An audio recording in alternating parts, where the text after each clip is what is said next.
How y'all feeling? Just Listen Podcast, live on air. We're gonna let Nip talk to him for a little bit. He gonna bring us in this time. Rest in peace, Young King. Talk to him, Nip.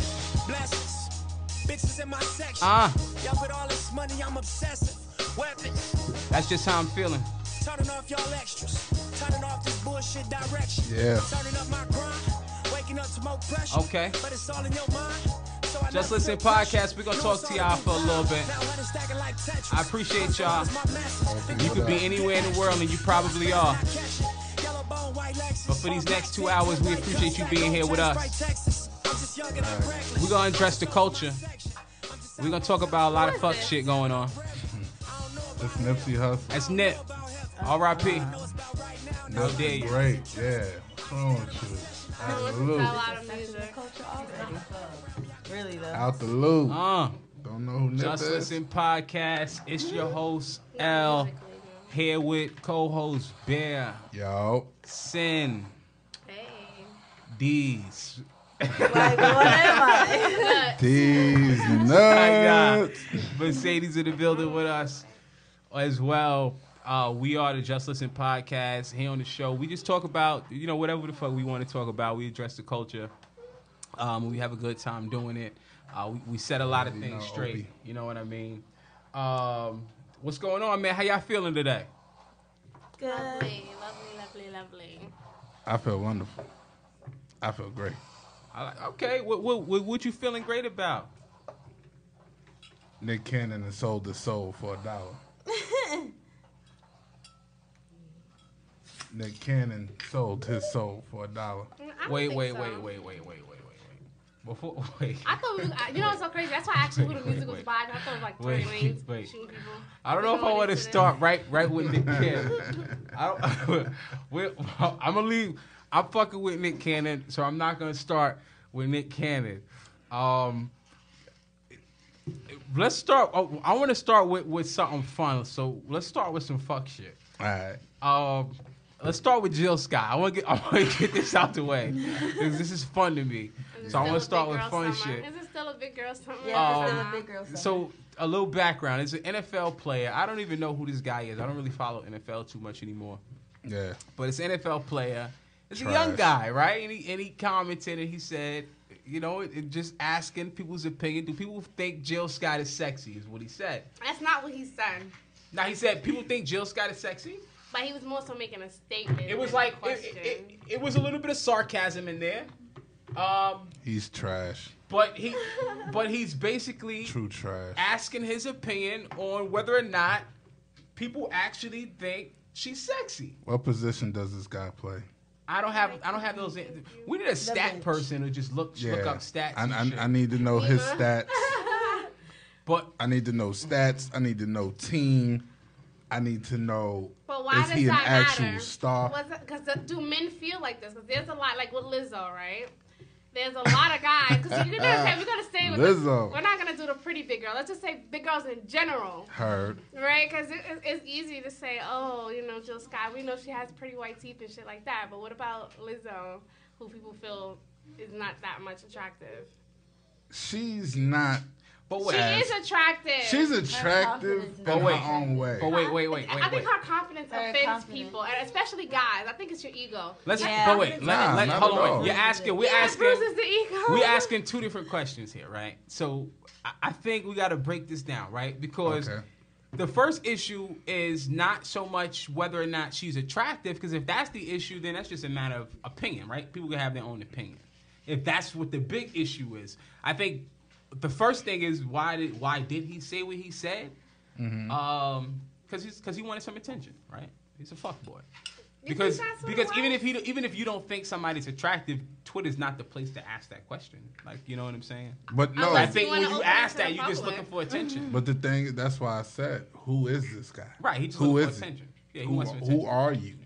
Right, he wanted attention. You're not Cam Newton. You're not Lamar Jackson. Yeah, But he is know a what I'm guy. He's a guy. So now I mean, deeper granted, issue. he's in the NFL. Here's the deeper issue. The But deeper who is issue he? is this, right? The deeper issue is, So you and have I'll to say be it, I like- think that I think voluptuous women, right?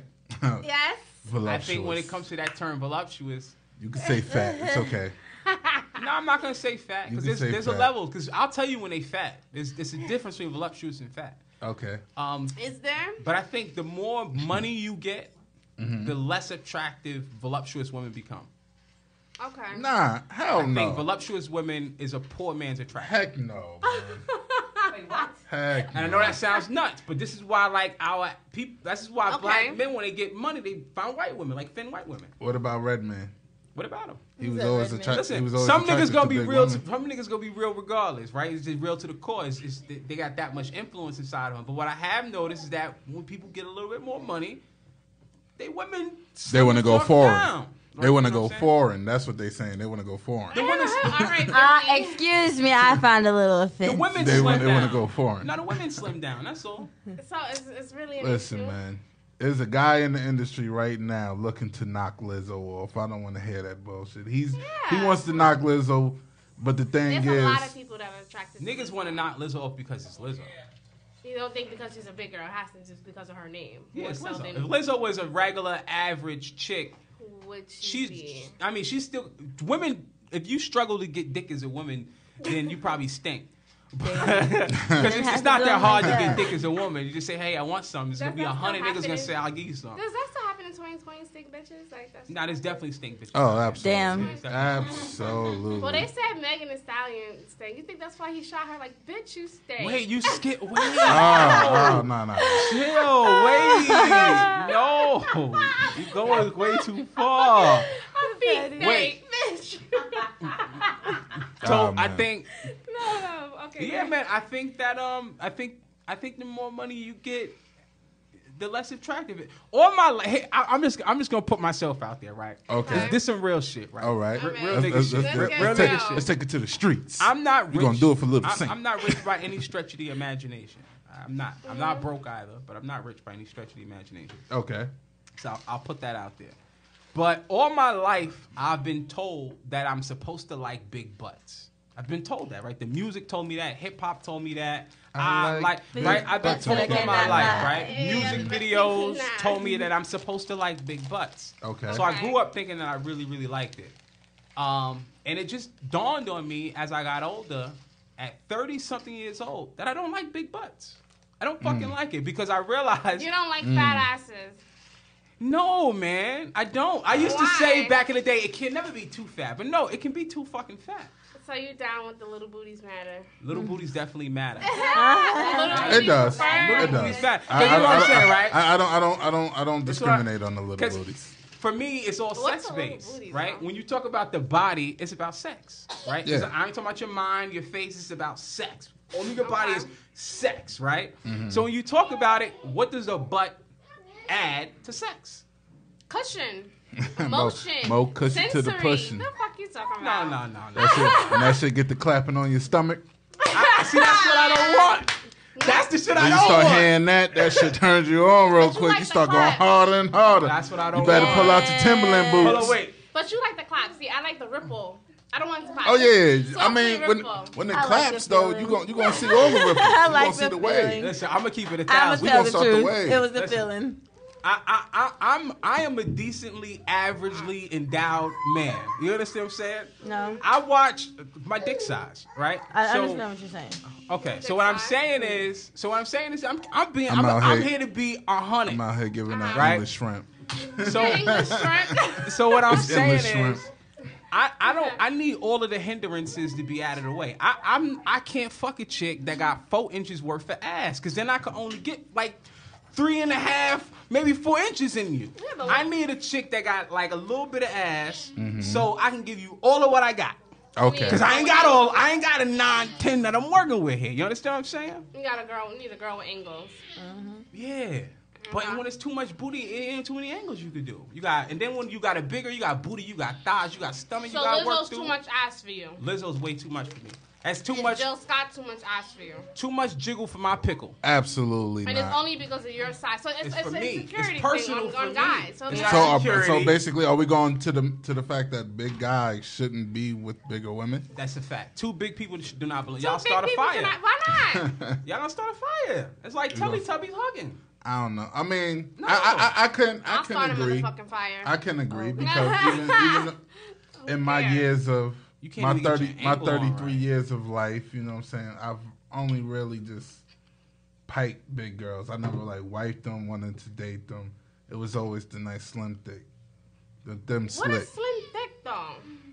Like I think people get this shit confused. There's like, levels. That's they what I'm saying. be trying to say fat bitches be trying to call themselves thick and they fat. I'm You know gonna what I'm tell saying? you. Like shit like that. Nah, Like see, the there's a tight difference leggings. between thick and fat. Like, it's What's so, the difference? It's so Some many. people Is say Lizzo Alright. thick or fat? Lizzo's fat. Lizzo Is is Jill thick. Scott thick or fat?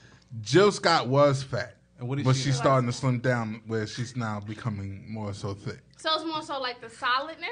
It's not really the solidness. I mean, it's just that, like, all right, have you ever seen the girls, let's see, where, who should I use?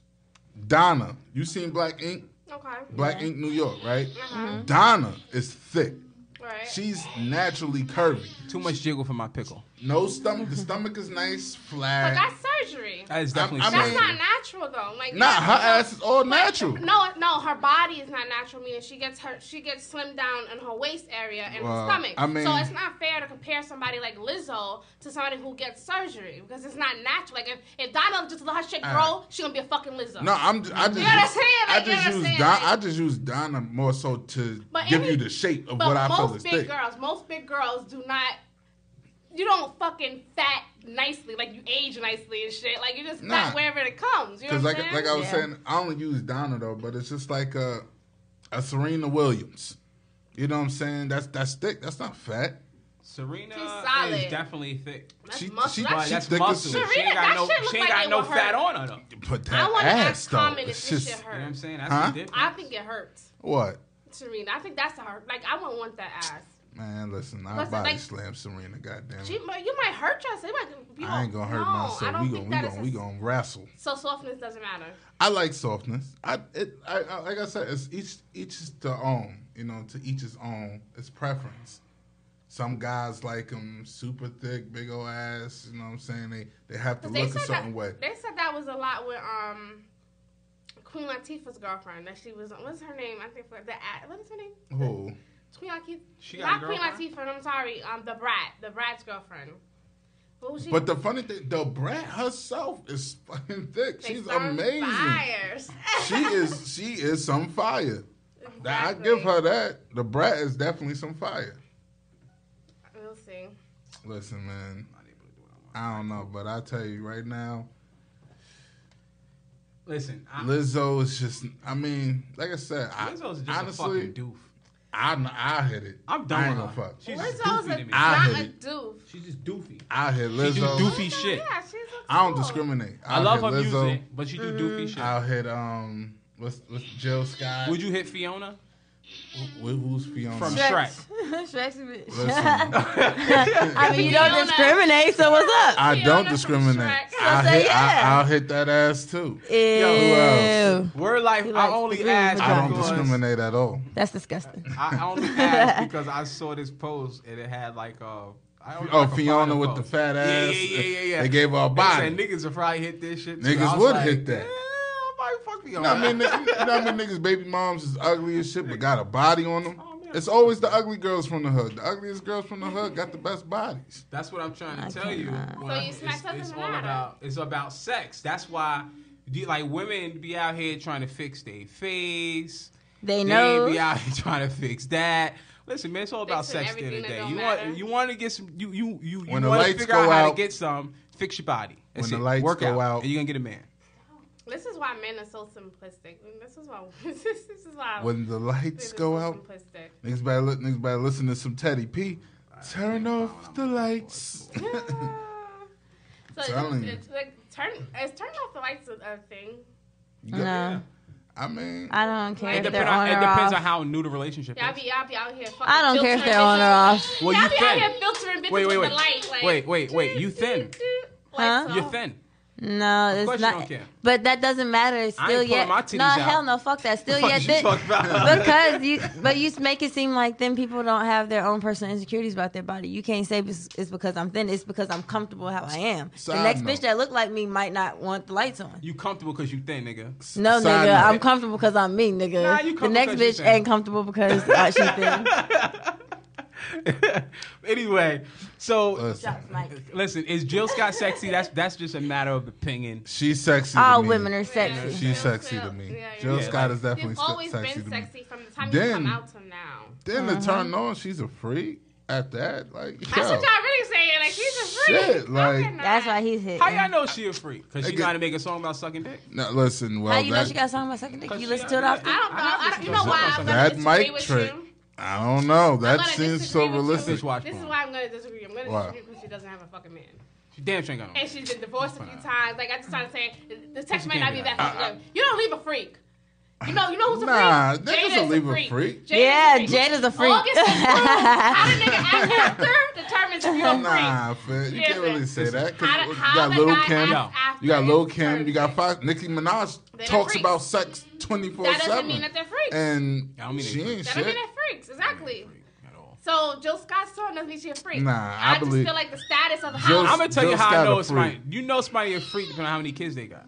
If you ain't got like Damn. 3, 4, 5 kids, you're not a Yeah, freak. I'm 3, sorry. 4, 5. Because that means 'Cause if it that- ain't never got too good That- for too long. Yeah, if that Never? pussy is good, then I definitely beg splashing in motherfucking it. different. Shit. I just feel you just can keep your legs closed. You forgot to use a condom a couple times. You can't say they're a freak. If 'cause it's they got good, so much niggas ain't dick. using So no you're condom. saying, Fuck so no. what you're Fuck is saying you is talking that about? freaks Fuck have- no. Condoms. The fuck is you talking about? Condoms. So what If you're it's saying good, what's is- that? What you're What's a I saying, mean, condom? I understand that, but y'all are married. So what you're Yeah. saying is Listen, freaks even come when with I wasn't food married, stamps. Is that there what was you're no saying? such thing as a condom. You had a possibility that your dick was gonna Well, fall have off. That's kids, they disgusting. go food stamps. Absolutely. So, But you freaks know are what? freaks. Blech. I've been protected. Not God, little condoms. God was my condom. Okay. Some of the lot of freakiest prayer. bitches do got bad kids and be in the hood. So they be have Some of the best freaks have pussy. food stamps. Some of the best pussies definitely in the project. Exactly. I got food stamps. Hey. That's a whole fact. I have friends. I need to. You know what? I need That's to a whole separate my fact. paperwork so I can get some Because stamps. it definitely goes hand in hand with kids. Like, So you're saying that the Had this- EBT card is the new free card? listen, Hey, you want to know if you're a freak? Where's Bitch, mine? pull out your EBT card. What the fuck is your balance? That's how you know if you're a freak or not. it's more that go into that, but that's so. definitely That's probably a part but of that's it. definitely one of the prerequisites. So let's talk about your boy Nick Cannon. Uh-oh. No hang time. Hold on. Hey. Hang time. Sorry, I Oh, apologize to our people out there. To me, it was bring your kids to work day. They about to get the hell out, so we about to do our job. Kyrie, come here, Kai. So Hey. Crying ass. That's my crying ass baby. so Kai. So a little background on this. Nick Cannon has his own podcast, and he had an episode on the podcast where he was basically talking about a belief system that a lot of people within the African American community believe. Do you think so? Absolutely, a lot of there's a large portion of the African American community I'm here who for do this. believe that that white people are from the Caucasus Mountains, and that they are that they do practice savagery, and that they have shown a history of that, and that they've shown a history to be wicked and difficult to live with in every part of the place of every aspect of the planet Earth.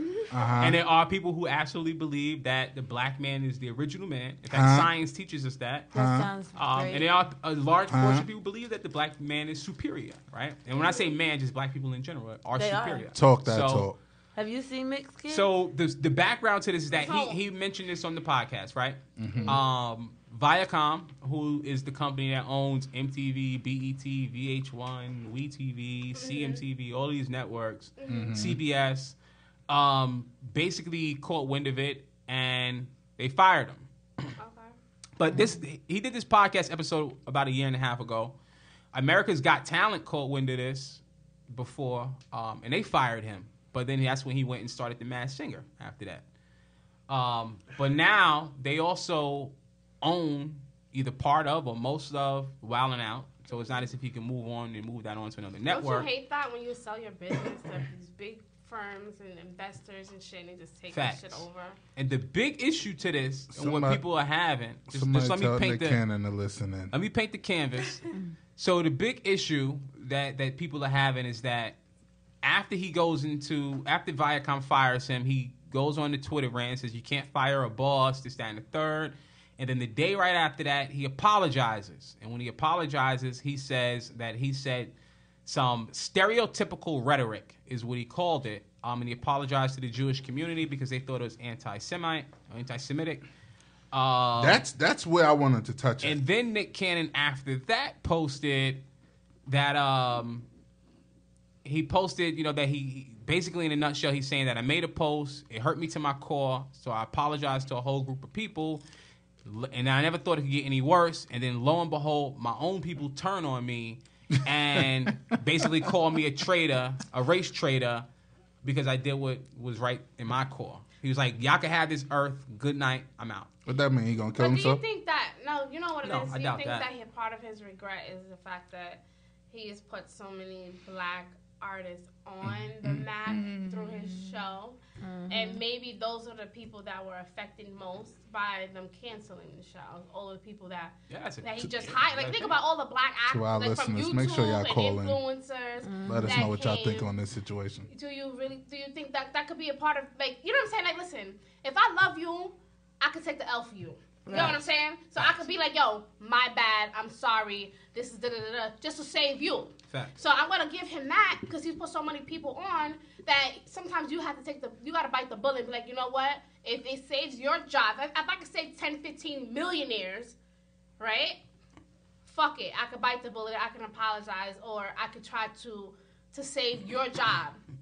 So exactly. I think that's a part of his regret. I don't think he necessarily gives a fuck about what Black Twitter thinks. But I think it's the people he feeds a lot of family. Yes, he feeds a lot of fucking people. Family. So when he's saying that the people he affected, I believe that's who he's talking about. He don't got the EBT card like we were talking about.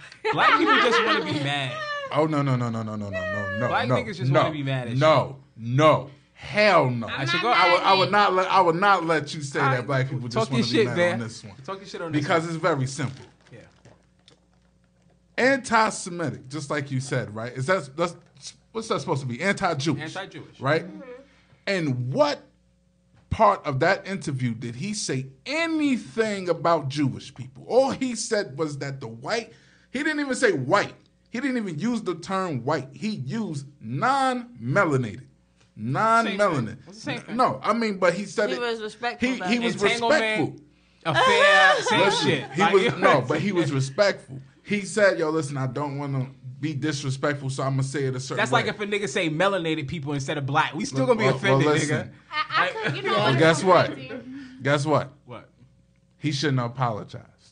There's no reason for you to apologize. I disagree. No, absolutely no reason for how you feel. How do you? First off, why apologize on one, like Sadie just said, on how you feel? Two, why apologize on facts? I'll tell you why. Who apologized for speaking facts? Let me just explain. I think, and the only problem I have with his apology is that he said rhetorical. No, he called it stereotypical rhetoric. That's the only issue that I have is that he called it that. I don't have an issue with him being sorry for offending someone. He didn't. I don't think his intention was to offend someone. His intention was to say how he felt. It was to educate. And if he offended somebody, then you should apologize that you offended somebody. Always. A fact is a fact. It doesn't matter. A fact is a fact. But you what do white people call themselves? They don't go around and say, "Oh, listen, I'm white." They're gonna say, "Yo, listen, I'm Caucasian." Where does the word Caucasian come from? You are coming from the Caucasus Mountains. It is a fact. There's no reason for him to have to apologize for him for. He said more than what that. He didn't just say it. But then he said that they were savages. He said they were savages. Are they not? But see, are they not? No, they're not. No. They raped, pillaged bunch of lands. They got rid of a whole people. When you say they, who is they? The Caucasus, the people of not the sun, the non-melanated. When they came over to America, what did they do? They didn't say, "Hey, Native American, I want to be your friend." Let me ask you. They say, "Yo, I'm gonna kill you. I'm gonna take your women, your children, and I'll put you in slavery." You got to ask yourself, what are you doing when you say that? Because what you're basically doing is saying, if anybody black ever did something, then we all did it. Man, listen. So we all shot that baby a few weeks ago. Like, you did that too. Yeah, and I feel bad for that mother. That's not what I said. What I'm saying is, if you're going to say that all white people are savages... Listen. You see what I'm saying? Because the proof is in the pudding. But what I'm the saying proof is in the pudding. My best friend is white. He's not a savage.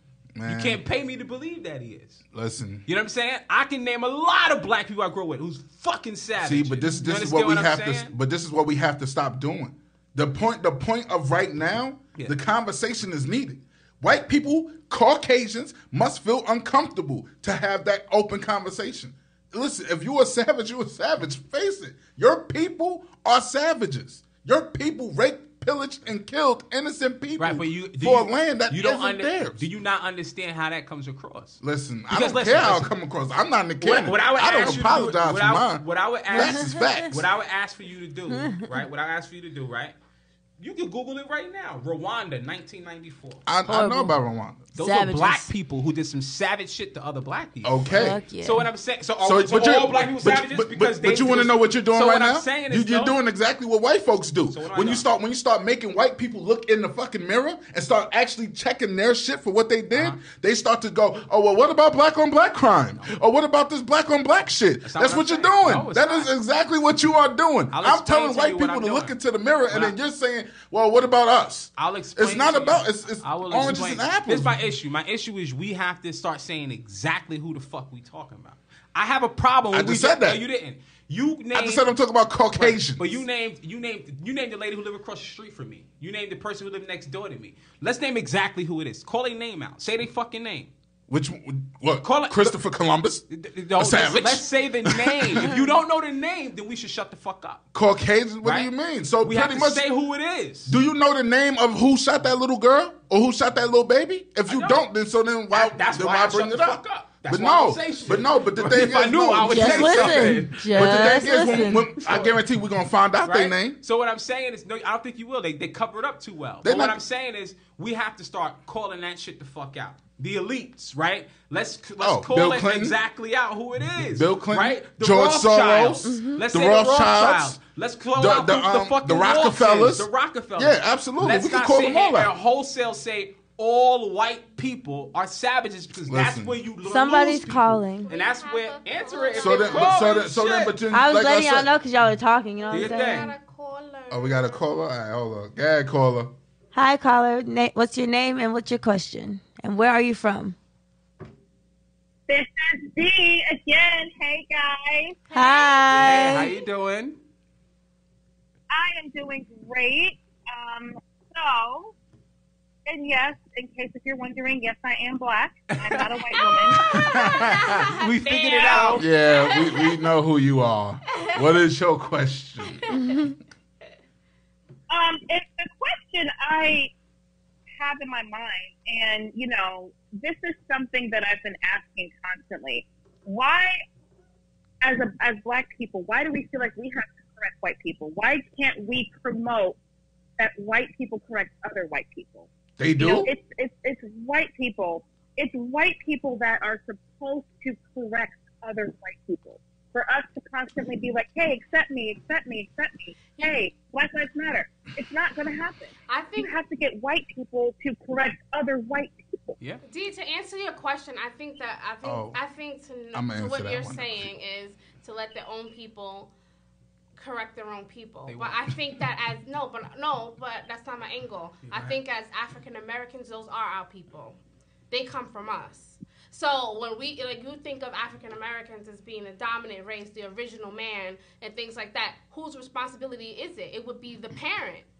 The parent race would be African Americans. I don't think that we can leave children to correct children. You get what I'm saying?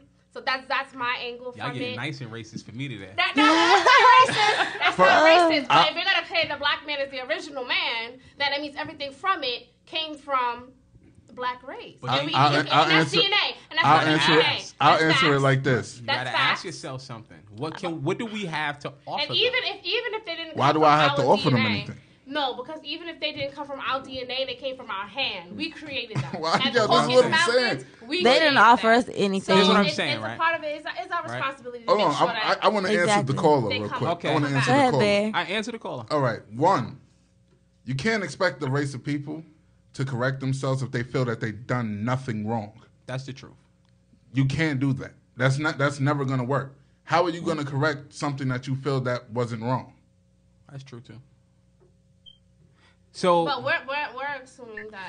What happened to two? Okay, so two responses. So one, that doesn't count for every single white person in the world. Not every white person feels the same way as the so-called, white supremacist, white nationalist, whatever. So secondly, going to the Nick Cannon thing that's been going on, I think as black people, we have a lot to learn. You see how quickly those white people canceled him with the snap of a finger? Yep. So that means that's what we get for not being owners. We can cancel the NFL. We can cancel BET because BET is not owned by white black. Mm-hmm. So it's a lesson that we need to learn because, white folks will cancel the shit out of you in 2 seconds. And black people, we have to constantly question, oh, well, we don't want to cancel this person, or we'll cancel for 2 months, and we'll go back to square one, but we're supporting them. So black people really aren't united.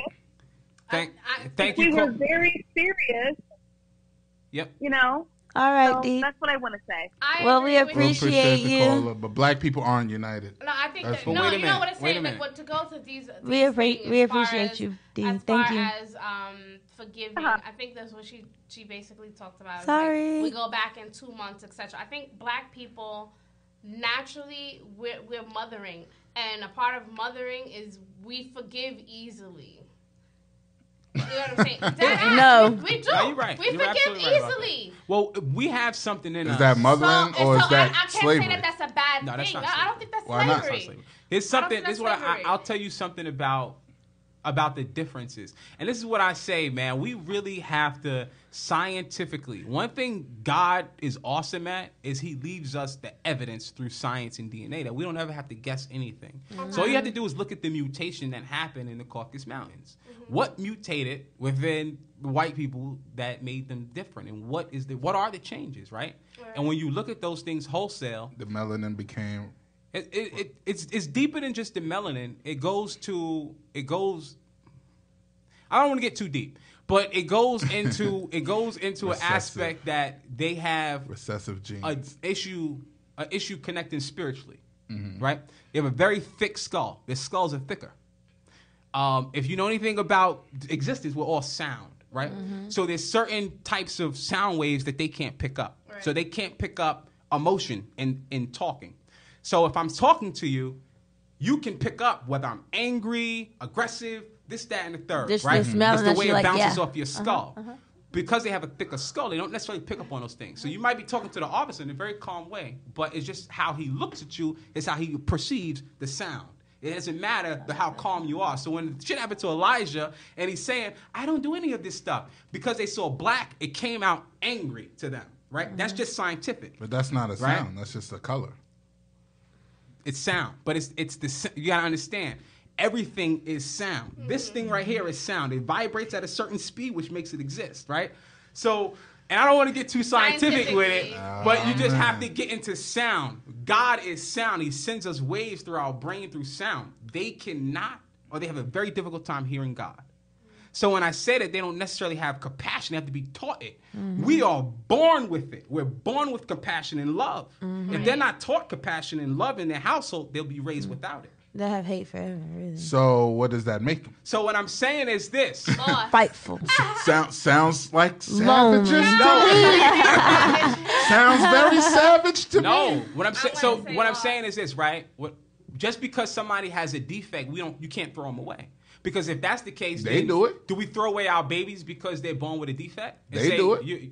No, they don't. Yes, they do. Wait. You have white folks, and then you have rednecks. Correct? Yeah. They don't rock with rednecks. Some white people won't rock with rednecks because to them, those are the niggas of their culture. I can't deal with that. That's all. But what I'm saying, throw them away, because you're suggesting they leave them behind. Right, so let me ask you this: what are you suggesting we do with the savages? Leave them behind. How do you leave them behind? Mind your motherfucking business. Keep it moving. Where? But what are you saying? Like, are you saying we should leave America? No, because if that's what it takes, leave them. So this is my point. Leave them. My point is, you can't just wholesale say leave them behind unless you're saying we kill them all. Oh, but my thing is this: you can't get mad at the white cop for killing a savage. If he's a criminal, like they're saying, then why are we so upset that the white cop killed him?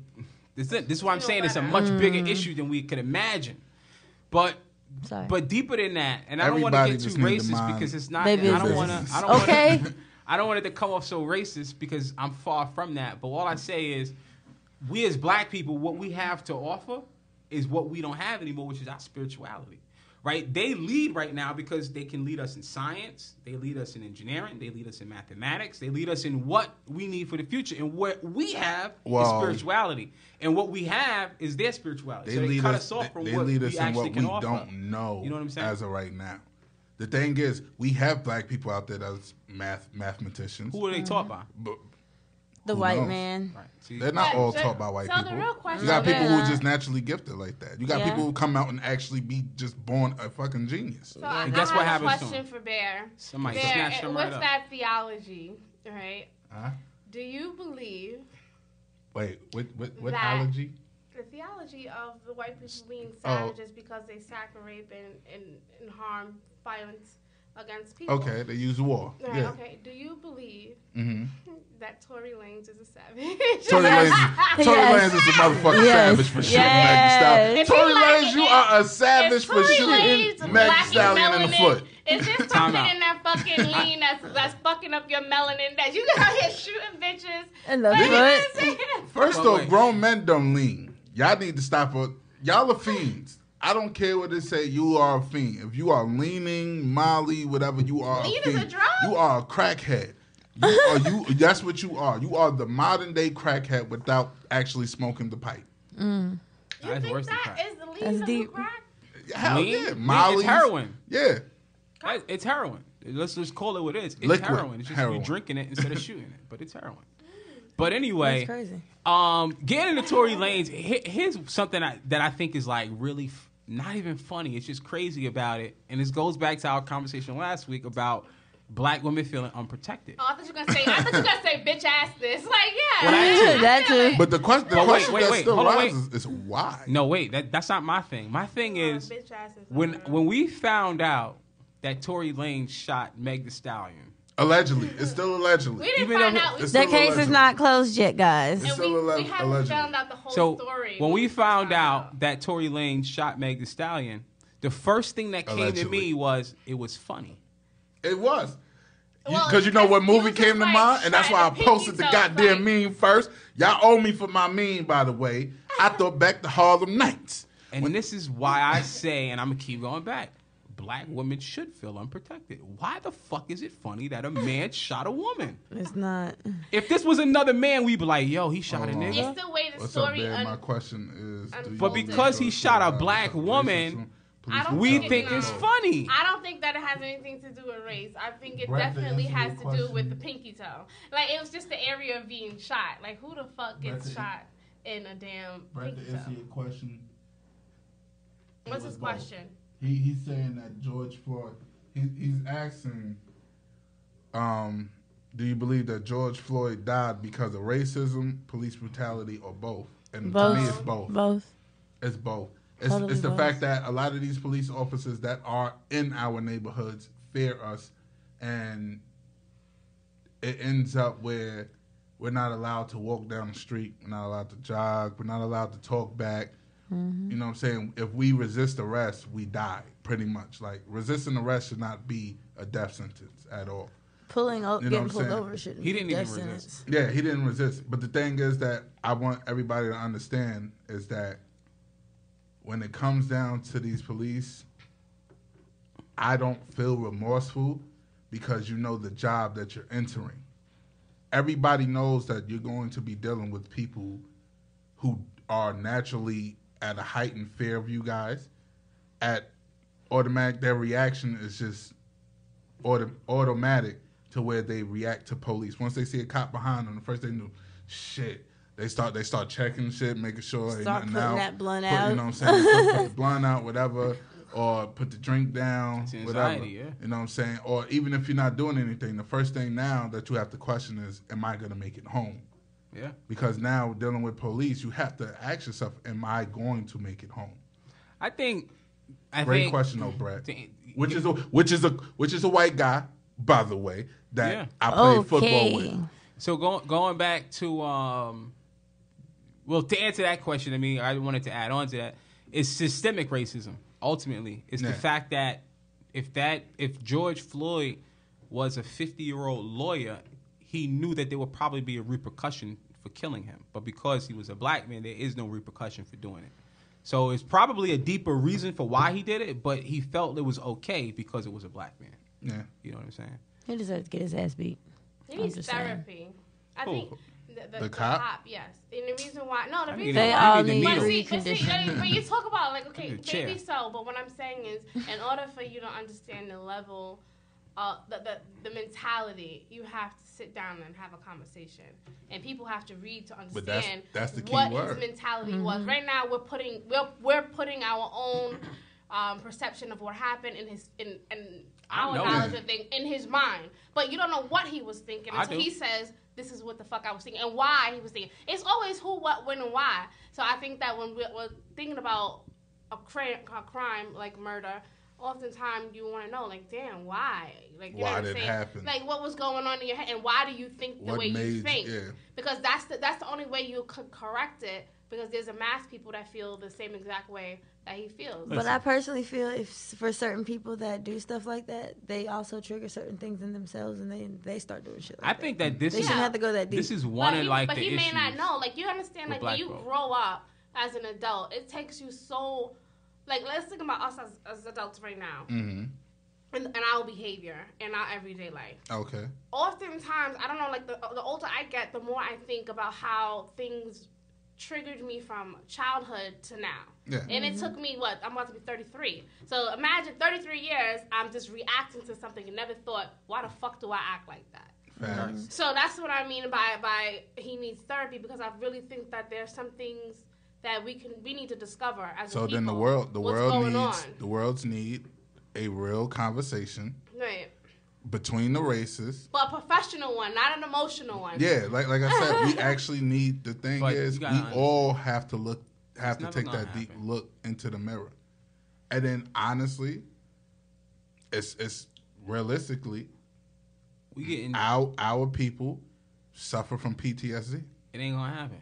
Because you think about like it's like wishing on a star. I don't even want to talk about it because I don't think it's possible. Because going back to what Bear said, if the party doesn't think that there's an issue, then there's no conversation to be had. No, but my point is there's a lot of people that are like on death row and things like that, and they come out with a book, like let's say the memoirs of the murderer. But not only that, then you start to develop studies based off of that person's mentality, and professors start to teach on their books, etc. And that's like part of the curriculum. Bundy. Because you need to learn how to identify it, how to deal with deal with it. And I think that we as America, that's a part of the reason why we don't know how to identify racism, because we're still like, oh, that's not racist. Oh yeah, that's racist. Some things are racist, some things aren't. You do have to try to identify it. Definitely. Right, but a lot of people don't know how. Like you just want to be offended. Or in themselves. How many times? No, because what I'm saying, this is my point. How many times have you been offended by a white person and say, what? It's not fucking, I'm not racist.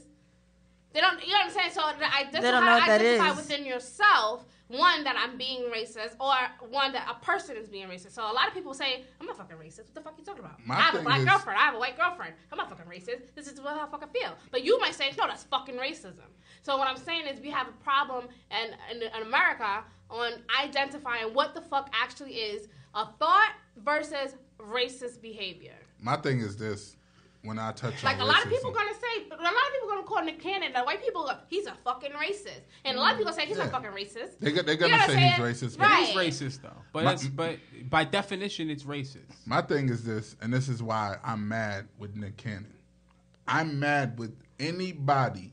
You speak on what you feel. You're supposed to think your words before you speak it. Yeah, but you know what I'm saying. So, but my thing is, if I feel a way, I shouldn't have to apologize on how I feel. So you can't change the way you feel? The way you feel can't change? You could change. You could change eventually. But then my thing is this.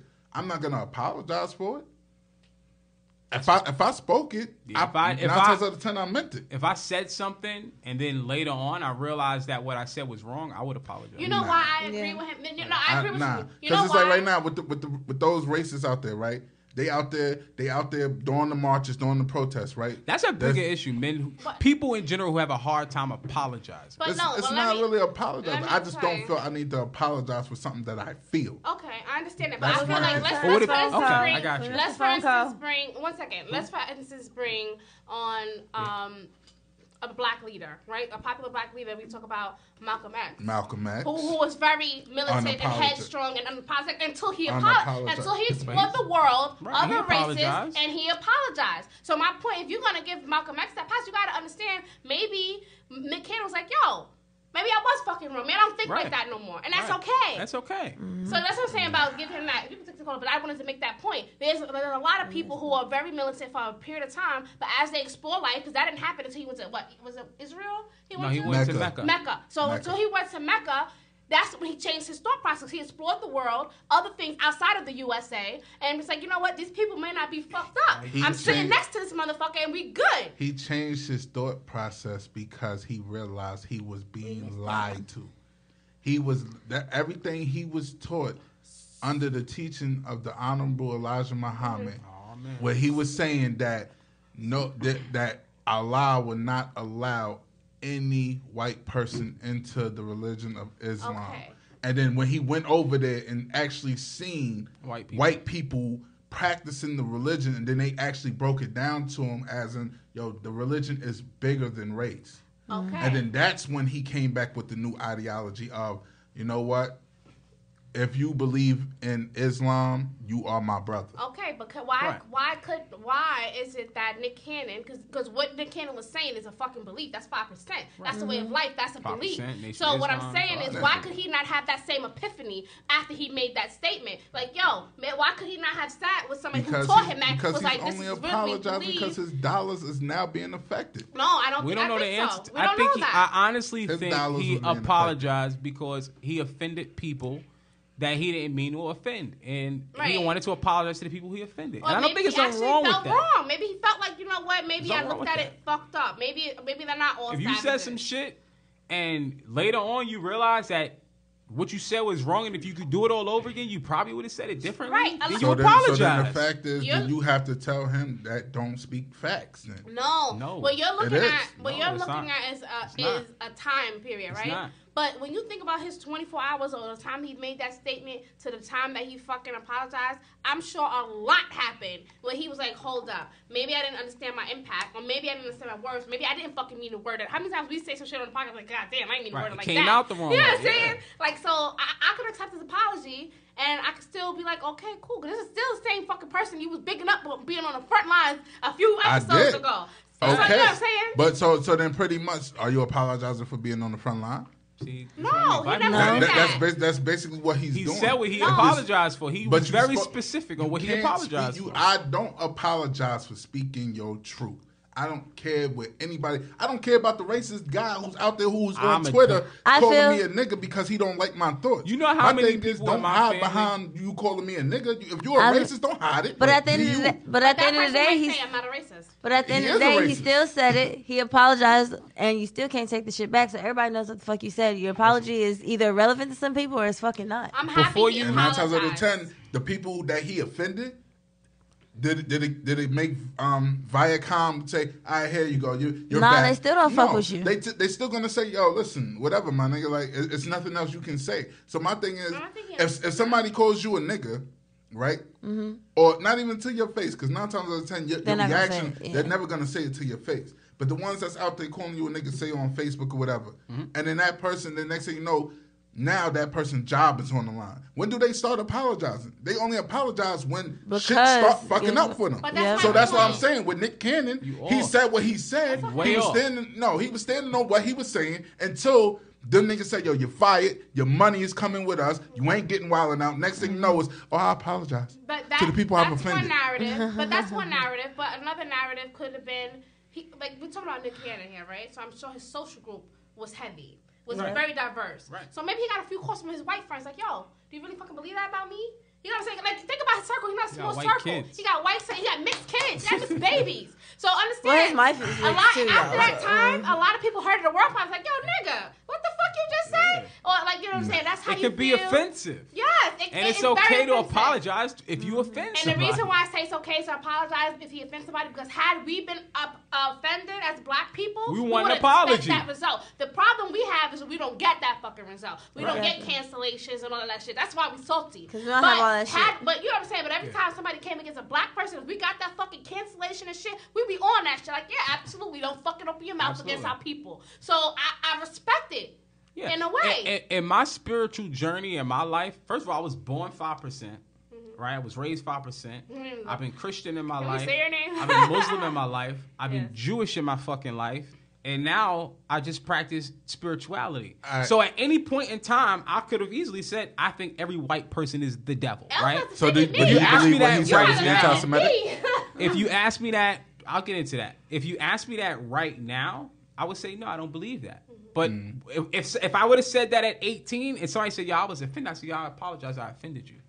Because that's the right thing to fucking do to me. Nah. You know what I mean? I'm not apologizing that I said it, but I am apologizing of the effect of you being offended. Because that was not the intention. The intention was just for me to explain how I felt. Right, and the part of it's a defense. The way you perceive my words is on you. No, because to defend what's his name, Nick Cannon, as a 5%, your duty is to teach the savage civilization. So it's not to offend. So that wasn't his purpose. That's why he's apologetic. He didn't mean to. He wanted to basically bring awareness, not to offend you, but to have a conversation. But if my approach was off and then give me the result that I wanted, that's a part of growth. If me as a person, even if I feel like I was not wrong, there's been times I offended people that I didn't feel like I was wrong, but the result was not what I wanted. And so maybe it pissed off at me. It wasn't it's how I felt, but it wasn't my response. So I had to open it up and like, yo, that's not how I wanted it to go. Right. The way you perceive my words. You know what I'm saying? So it's the same thing. On me. It depends on you. It is the way somebody feels is on you. How you feel about my words is solely on you. But you can't say that. When you're trying to I can't say that. How you take my words? If I say yo, what up, Mayo? You look good as hell. You know what I'm saying? You be like, yo, why you say I gotta look good as hell? What does good as hell mean? You know what I'm saying? That's just my way of saying, yo, you're beautiful. You know what I'm saying? How you perceive it though, that's on you. If you want to copy attitude from me saying, yo, you look good as hell, then whatever. You copy your attitude. Then you Other know than why? that, I don't because really give a fuck. You didn't give a fuck from the beginning. Exactly. If you wanted her number, you'd have been like, damn, that wasn't the fucking way to do it. Then you go a different way. Because once when it's a part of communication, wrong. A part of communication is receiving. I not only want to spit out, I want to communicate. Yeah. So I want to make sure you understand, one, and that we can have a fucking conversation. Because if I offend you, you ain't going to fuck with me anyway. If you offended the Jewish people and his purpose was to have a conversation, he's never going to get that fucking conversation. But how do you offend a people when you wasn't even, you did not so when I say, speak on all right, so when I say whether it was anti-Semitic. Anti-Semitic. If most Jewish people, right, in 2020 are white, right, most of them are, and you say that all white people are savages, then by nature, then I guess it is anti-Semitic in a certain sense. They're white. Listen, it's anti-white, whatever. Right. The same we got. Basically, if we gonna hold that candle, we gonna hold it to all of it. Then fuck it. If that's the case, if we gonna hold the candle to him, we gonna hold the candle to all of it. I agree. We should. So it goes like this: if y'all are offended for us saying that all white people are savages, or for him saying that all white people are savages, then don't deem me as a criminal. I agree. That's what we're fighting for, right? But we're not really. We can't do what they do. We still do the same shit. Because when I first heard the story, and it was like, "Oh, he called him out." I was like, "What did he do?" He's like, "Oh, he called us out." I was like, "Oh, yeah, you can't do that." I was like, "Oh, yeah." It's the approach. It's how it comes across. That's just like somebody saying, like they want to, let's say they want to reform a woman, right? And like, let's say she's a prostitute or something, but you want to bring her in, or like a crackhead or something like that. You're not gonna be like, "Yo, crackhead, come here." You're gonna say, "Yo," you're not gonna say, "Little crackhead, you is fucked up." You know what I'm saying? You're not gonna approach it that way because you want a different result. You're gonna be tender. You're not gonna say, "Yo, bitch, come here, let me show you how to be a woman." Like, no, I don't want to reform you. That thought process that I'm attracted to you. I'm attracted to what you are right now. No, I know, I agree, but what I'm saying is the point of Nick Cannon's podcast was to open up conversation and reform. So that's why I'm saying, if but then you that goes back to what somebody, me and Elle agreed to. If you can't have the conversation when people feel that they're not wrong. No, you can't have the conversation. Because it'll be a one-sided conversation. But you also cannot have the conversation when you offend somebody. The conversation's over. You cannot offend me. We've been offended for years. So that's the point of the apology. It's like, yo, I can't have a conversation if I'm fucking offended. You're not gonna. If I call you all kinds of names and shit right now, you're not gonna fuck with me. Right. You're not gonna sit down and talk to me ever. Right. You never know. You know what I'm saying? So why would the Jews or the Caucasians the way I am, savage. with us? If you think I'm fucking savage, you know what I'm saying? Like, why would I fuck with you? All negotiations are off. Right, at that point. So that's what I'm saying. The wrong purpose tact. was lost. You gotta deal with tact. Right. So in his verbiage, the purpose was lost. Yeah. You know how many family members I have that I had to cut off because of a very similar thinking to what you said, Ben, when you said, how you perceive me is how you perceive me. Because I always say, if you want to be like a pleasant person to be around, there's 3 things you should ask yourself before you say anything. Number 1 is, does this have to be said? Does it have to be said by me? And does it have to be said right now? Yes, and fuck yes. You know what I'm saying? If you have to question any one of those 3, yes, and fuck yes. then you got to say, maybe it's not the right place. Maybe I'm not the right person to say it. It's not the right place to say it. Or right, you know what I'm saying? Right, I call bullshit. You want to know why? Because at the end of the day, if you have friends or people that are constantly around you 24/7 and they never fucking said anything, they obviously don't give a fuck about you. So sometimes it takes for some people for a random fucking stranger to open their fucking mouth and say some real shit to them for them to comprehend the simple fact. Like, yo, that's my fucked thing up. is, I don't want the lines to get blurred. It's very simple with me. I'm about my black people. I'm about my black pride, but that doesn't mean that I don't have the white friends. That doesn't mean I don't have white people that I'm cool with. Of course. You know what I'm saying? I'm not basically saying that they are the savage. You know what I'm saying? They've shown me nothing but love. Right. But my thing is, they also have to redo or relook at their history. You are your people. So when it comes down to it, you are the ancestors of your people. So if that's the case, I want an apology. I want an apology from every white person. Every white person. Why? Because with the teachers. Yeah, you taught me bullshit all my life.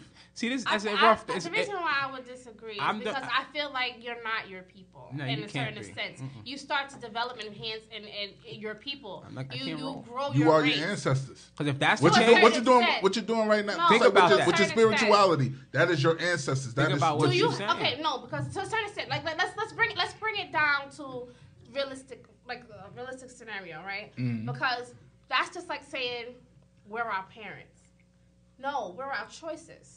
Yeah. So you know what I'm saying? So when you say ancestor, it's just nothing but somebody in our lineage. So would you say that everything your parent did, you would do? Absolutely not. No. Or would you define yourself by who they are? Like, but are you not affected by everything your parent did? Yes. You are affected, but my choices are what define me. You're not affected by everything your parent did. So like for instance, if my mom, right, for instance, she does drugs, right? However, you can't call me a crackhead. I'm not a crackhead in my life. I've never touched a drug in my life. You know what I'm saying? So you can't say, yo, but they won't. But this is what I'm saying. But they won't call you a crackhead. They'll call you a crack baby. So then that's what it is. They'll say you're a crack baby. In that thought process, you're a slave, and you're always gonna be one. So why you mad for being treated like a slave, nigga? Listen, fuck, you trying to change it for you, your people, you slave ass nigga. You see what I'm saying? Like that thought process can't be that. But you can't. Okay, if they always master, we always slave. But they wasn't always master. So how are we gonna say that we're always slaves? Okay, so then what were we before we were slaves? We were kings and queens. And guess what? But guess what? We lost the war. Yeah. That's why they sold us, because we lost the war, nigga. We lost the battle. Guess what? They were also kings and queens. Yep. Okay, they were. Because everybody's kings and queens in their own people. You saying it like there wasn't war? Yeah, absolutely. There was wars in Africa. Do you think them niggas conquered all of Africa without killing other Africans? No. So what I'm saying is... See, that's what I'm saying. You're miscruising my words on that. All I'm saying is this. You getting mad... I'm not mad. Not mad. In general, black people are mad because white people conquered the world better than we did. Yes. No, you know what I say. You know what I say. They fucking foot on our neck more than we ever had our foot on their neck. We like, nigga, get this foot off. You want to know what I say about that? Yeah. You know what I say about that? Why? The student has to pass the teacher. That's what I'm saying, right? We taught them, and then They taught us a different lesson. That's all. We taught them one lesson. They taught us a different one. Right. Yeah. So then we just gotta have to figure out a fucking middle ground. You Right. understand what I'm But that's saying? what I'm saying. Like, But where is the middle ground? Well, in I order don't have to those have types of in order answers. to The have council. a middle ground, This you goes have back to to our first conversation. episode and the council. council. But y'all don't want to talk about the council. But anyway, listen, man. Yeah, let's move on to some funner yeah. topics, man. We've been on Yeah. for an hour now, talking about some real heavy, some real serious shit. I want to move on a bit, and I want to talk about a Speaking little of bitch bit asses, I from want my to talk youth. about. Well, no, wait, but. Wait, what you want to talk about? Hold on. Who bitch ass? I see Chingy. I see Chingy on that I bitch see ass list. Chingy. You, my man, are a complete sucker, nigga. You are a sucker. Sucker. August Alsina, sucker. Wait, so my man. The Chingy- 2010 R&B stars, suckers. That's Suck some me. millennial shit. So what happened with Chingy? What happened? I'm confused. Well, he's admitting that he smashed Tiffany Haddish back in the day. I fuck with Chingy. But that's just like, you know I'ma what that tell you reminds me why. of? That reminds me of. But he said he denied it at first. Yeah, he denied So it. I'm gonna why tell you deny why. He I'm gonna lied tell on the you. dick. No, His no. money? He is disrespectful. There's a part in this that none of y'all are thinking about. Well, end He it. remind me of the niggas that fucking lie Well, that she they fuck popping now? fat bitches. No, not Yes. that She that might popping be now? an aspect to it, but I promise you, Lying. here's the aspect to it that we not think about. Tiffany Haddish was snitching. Chingy got a girl. You snitching, nigga. You can't just tell people that I cheated on my wife with you, nigga. Now that he broke up, now I can come out and say, yeah, I fucked you that one night. Now you That my really wife was get wondering where the bitch fuck I back. was at. Like, who was Well, Tiffany then in your phone on those texts, and now she's putting one and one together? Tiffany How Haddish about is that also a shit? sucker. we do that shit. Suckers don't go just for men. It Beyonce goes for said women that. too. You know what I'm saying? You a sucker too, then Tiffany Haddish, because you didn't play your side chick role correctly. Y'all both horrible side chicks. Y'all side niggas and side chicks are ridiculous not now. even Like y'all get- need to stay in y'all fucking We're gonna lane. start declining applications. She might not. Where's that? That's what the I'm saying. red See, stamp, get the decline. applications. We close until the recession is over. She might not have even known she was the side chick. She True. might have just, believe what the fuck he was Fuck telling no, her. every girl knows she's a feel side bad. chick. Every girl knows at some point that she is the side chick. But you gotta If ask, that right? nigga If don't it- show up on it's a Valentine's one Day, night- you Side are the chick. side chick. No. Holidays. If he is admitting and saying it was a one night stand, that's not a matter of side chick. That's a matter it was a hot date. You look good. I Then look he good, should have we been able to fucked. tell his wife that, or You know what whoever I'm he was talking to that. Nah, But he's he a bitch couldn't. ass. I think Listen, that when he's you get a honest man, like you that. go have a hot date. He ain't a real ass nigga. Fuck a nigga in the bathroom and He come ain't a home real and ass tell your nigga. man, I fucked the nigga in the bathroom today. You ain't a real ass bitch. Fuck out of That's here. not that shit from the movie. The fucking fatal. So wait, Fatal attraction. you telling me you gonna date a man where you could come home and tell him that you fucked another nigga? He go like, oh, that's cool. I You're a real ass appreciate. bitch. I appreciate your honesty, but I'm out. That's all it is. That's what I'm saying. Nah, but I appreciate the fact that they were honest. They ain't waste my time after that. Nah, listen, if you fuck the He said nigga no. in the bathroom, Respect the honesty. don't Yeah. come home and tell me you fucked the nigga in the bathroom. Just break up with me and don't tell me why. I respect that. Don't my crush ass. my ego and say I fucked the nigga in the bathroom and it felt good. Just break up with me. But why is that the? Just But leave. no. But That- she did, sometimes that's that not makes the me ego. feel She good. didn't just say it. She just said being basically honest. she fucked the nigga in the bathroom. She's not It doesn't saying mean she that the wanna shit end the was good or relationship. not. She didn't want to end the She relationship. Break just up want to with be me. honest to her niggas. Here's Like, why it's where the ego comes in. The ego comes in on that is that fact that I feel bad that I wifed the bitch that was fucking nigga in the bathroom. Tiffany Haddish fucked in the bathroom? Is that No, that's not what I'm saying. We changed the narrative. No, we changed the narrative. Where the fuck did it go No. now? Like, I want the details and We shit. changed the narrative a bit. Yeah. We changed the narrative a tad bit because what I'm saying is she was saying it's not a real ass nigga if you can't just come and tell him. I'm like, no. You obviously don't want anything further in that relationship either. If you can't sit there and be honest with that person, like, hey, I fucked up, but I really want shit. Real-ass nigga. Okay, but I still want to But work now- shit out. Sort of Then on you that can't really. subject. I'm confused. Let's- I think I let's- lost the argument. What about the Well, monogamy the aspect? argument was a bitch What's that? The ass. monogamy? What you What talking about about? that aspect? When you say monogamy. Because if he obviously went out looking for some pussy, Yeah. so he wasn't, you know what I'm saying, Did he? worried about his wife at the time. Okay. So then why, but I mean, both of them to me are wrong. They just Listen, man. suckers. It's 2020. Ooh, I don't know what year Chingy's this a sucker. was. But That's a sucker. niggas, sucker. He niggas represents and a lot of women, niggas out let's here. not act like it's a secret. Niggas and women have been stepping out on their marriage since the beginning of time, right? Yeah. So it's not a Absolutely. secret that some Since niggas is cheating, right? dinosaurs. Chingy represents Absolutely. a lot of Right. niggas out here that be There's- lying. You know what I'm saying? They just, now they try to, it's polygamy. That's you know all what? it is. I'm convinced that Chingy fucked niggas can't handle polygamy. He probably did and lied about it. I Niggas could. can't handle polygamy. I could. Niggas couldn't handle that.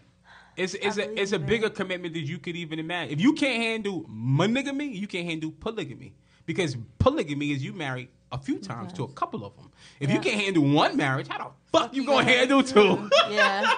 It's impossible. I think See, niggas think it polygamy mean put a marriage is a pussy on the side. No, you got to marry the pussy on the side, Yeah, provide a yeah. house for the pussy on the side, yeah. provide for the kids for the pussy on the side. Yeah, absolutely. Niggas can't handle Child the one support. they got. You know what it is? I Child think that support. They only. I think that it opens up the ability to Cheat. avoid. No, avoid. To avoid the cheating aspect. No. Avoidance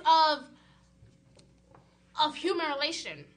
Right? Because if somebody pissed me the fuck off, bitch, I'm going up the street. You get what I'm saying? So I think it's a Right. level of avoidance. Right. Like, you know what? So- bitch, so- you don't want to give me no pussy tonight? Okay, I'll just go to sleep. I'll go up the block real quick. I'll run to my other wife. So you And know, then the you man never deal with- loses. Right, so you never deal with the reason why, damn, she don't want to give me no pussy. You don't gotta deal with shit. Right. You know what I'm saying? You just avoid, like, all right, I'll be back to you. You number one, I'm going to number 5. Because what, the fucking president got, 14 wives? I'm going to number 14, bitch. I'll see you next month. Yeah, I'm You know not what with I'm it. I'm not with polygamy.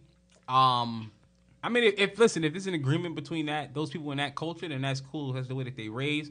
But polygamy always feels very male chauvinist because it's never the other way around. It's never polygamy meaning it's the woman and she get to have mad husbands. Like, Polygyny. It's you just know a what I'm saying? Like, one-way it's never that. Polygyny. It's always just the man wanting to do his motherfucking thing, and it's always just comes out to be a one-sided relationship. And I don't think that that's the way God intended it to be, even though some religions preach that is the way that God intended it to be. Maybe it was Yeah, man. 3. No, So, Adam and Eve why had couldn't it another just one. be fucking 2?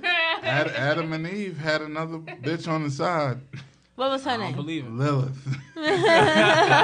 Lilith. That's that white funny. girl down the street. Yeah, so listen, we don't know why Chingy denied it and then admitted it. Who the fuck knows? I suspect it's because he's a chick.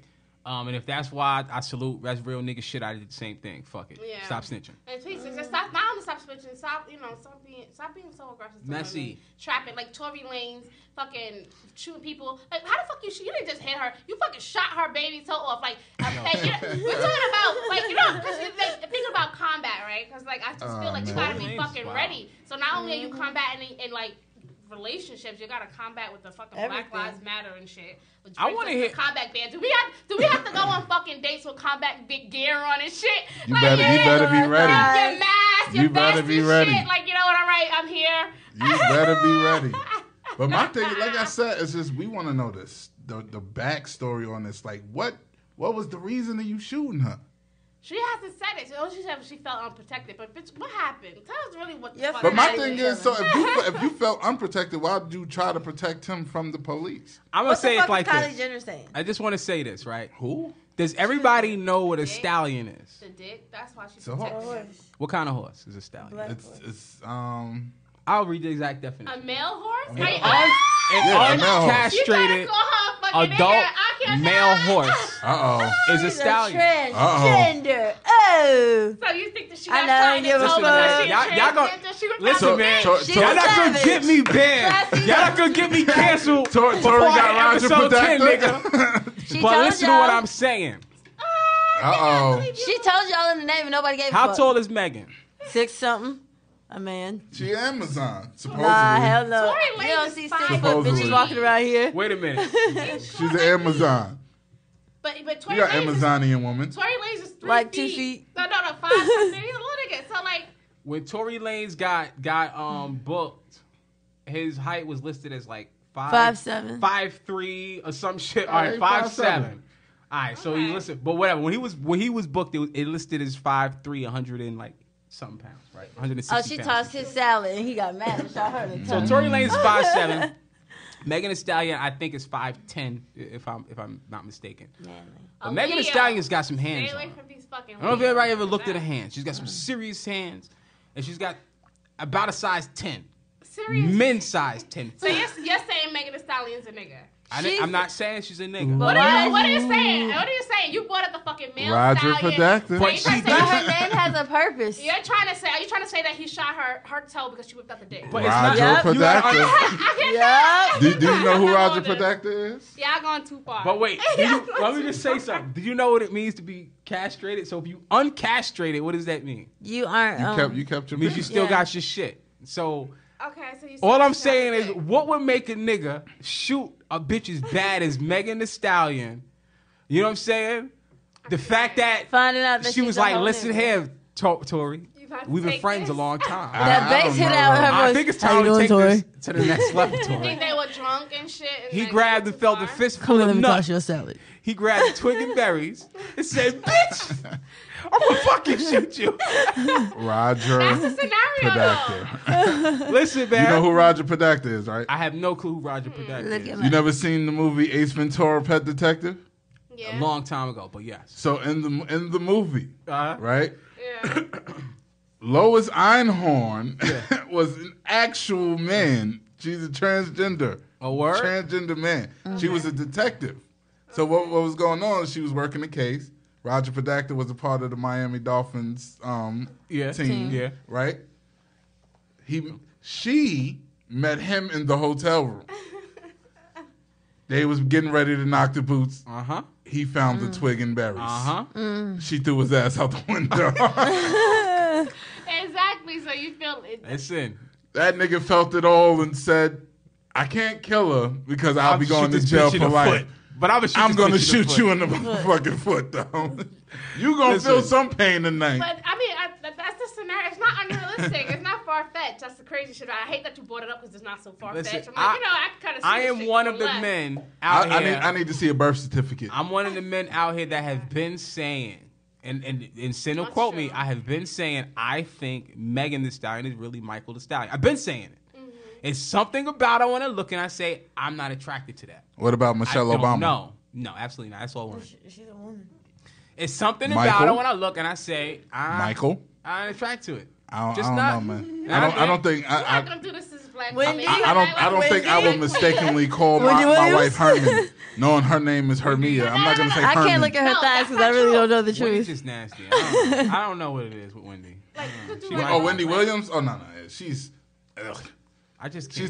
She's the tune keeper. But then again, it was a stint when I was in the county and she used to come on the TV with that ooh shaking them titties. Ew. And I might have definitely got down in the cell to Wendy. She's built like the number 9. Shit. Okay. But you know what's so crazy? Yeah, but listen, man. Guys like her. They like my grandfather used to be like, look at Wendy. He was like, ooh. I was like, grandpa, what you doing? He was like, yeah, shit, I like her. She's like, fuck what she is. He's like, so she get that bounce, and then he goes like this, how you doing? How you doing? Oh my god. My grandfather loved that fucking Wendy Williams when she was bouncing her ass up. That's before real cable TV when niggas only had like channel 11. She was it. When you only got up to channel 11, Wendy is fucking it. Yeah, Wendy's cool, man. Everybody cool. Call in, man. Call in. Let us know. Talk to us. What's the phone number? Yeah, I think wholesale, it just closing out Tory Lanez and Megan, man. It's just, I feel bad that even myself, the first instinct that came over me was to laugh. And I felt bad. I feel like if it was any other, if it wasn't a black woman, I don't know if my first instinct would be to laugh. I disagree. You know what I'm saying? I would have. I would have laughed. I laugh at if it was somebody I knew, I don't know. The first is like, what the fuck? A pinky? It's just the way that they delivered the story. It wasn't, she was That's shot. why I said the Harlem Nights. Yeah, but then they followed that where she had to get surgery and da-da-da. Like, it wasn't just... Well, it's emotional about it, so... Well, now she's claiming she's scarred for life. Mm-hmm. She's gonna be afraid of him, which I understand. It's traumatizing when you get shot. Yeah. But that's understandable. Harlem Nights, that was Quick versus Vera. You should have put him away better. That's understandable. Shot. You think it was a police? Keep fucking with me. Let you shoot off your pinky toe. No. We got that far that night. Her tuck wasn't popping? Nah, it wasn't tucked away completely. Wait, like Stewie, the Band-Aid came off. She was twerking and it hit him in the leg. No, because you think about it, they were coming from a party, so they were obviously drunk and shit. I feel bad. Let's not, don't make a joke out of this. I feel bad that I brought this up. Nah, I feel. No, don't feel Because now y'all making a joke about a black woman getting shot. No. He's still wrong for shooting her, it's absolutely him, wrong. whatever. He's arrested. Period. If they, you know what I'm saying? The justice system will handle it. But I'm saying is this, right? Is he canceled? I don't know. We canceled Ray Rice when he punched his wife in the elevator. I did. Like, you know what I'm saying? I did not. I did. I didn't. I did. You know why? Because his reaction is what everybody's reaction will be if you get spit on. Nah. Okay. Yes, it is. Somebody spit in your face, you gonna hit him. Fuck up. Yes, you gonna hit him. My nephew spit in my face. That's your nephew. And I didn't punch my a grown ass man comes and spits on you. It wasn't a man. It was a woman. It was his woman. If a grown person. If you just spit on me, I'm not going to punch you in the face. But that's your wife. If you spit on me, I'm not going to punch you in the face. I'm your wife's sister. That's right. bullshit. You know what I'm saying? I'm just not. My wife. It's a random stranger. You spit in my face, I'm going upside your motherfucking head. Some random stranger. Even call me, bitch. I'm right up the street. I don't give a fuck. We're coming. We're coming. That's thunder. Listen. If a random woman spits on me in the street, call your wife and your sisters. Nope. I'm going right upside her head. Here's the other thing. It's not a random woman. It's his fucking wife. That's the thing. It's not a random one. I don't care who it is. You spit on me, you gonna get hit. Yeah, I don't know. That's just. You know what's so crazy to the ladies out there? Even if you spit on somebody, let me tell you something. Not just in general. You have to, as a person, people like I feel you should have some type of defense. Be prepared to get knocked the fuck out. Be prepared to take a fight, take a hit, but don't let that shit go. Don't let that nigga go. Y'all wow. Because if somebody hit me, bitch, we all night. The fuck out of here. One of us is going. You shouldn't have spit on him. One of us is going. I mean, I get that you shouldn't have spit on him, but guess what? You can spit back. Right. Like, to me, here's my thing. I look at it, and it's the same thing with anything. It's like you use your advantage. I always say, when you try to use that advantage you have, it's the reason they fight in weight classes, right? They don't put the heavyweight versus the fucking featherweight. True. You know what I'm saying? They don't box men versus women for a reason. So anytime you try to use your physical ability against somebody because you know that that's the one advantage you got, to me, it's wrong. It should be a fair fight. A man versus woman ain't never going to be a fair fight. No. True. There's no way. My mother told me. You know what I'm saying? If you're a man enough to put your hands on that man.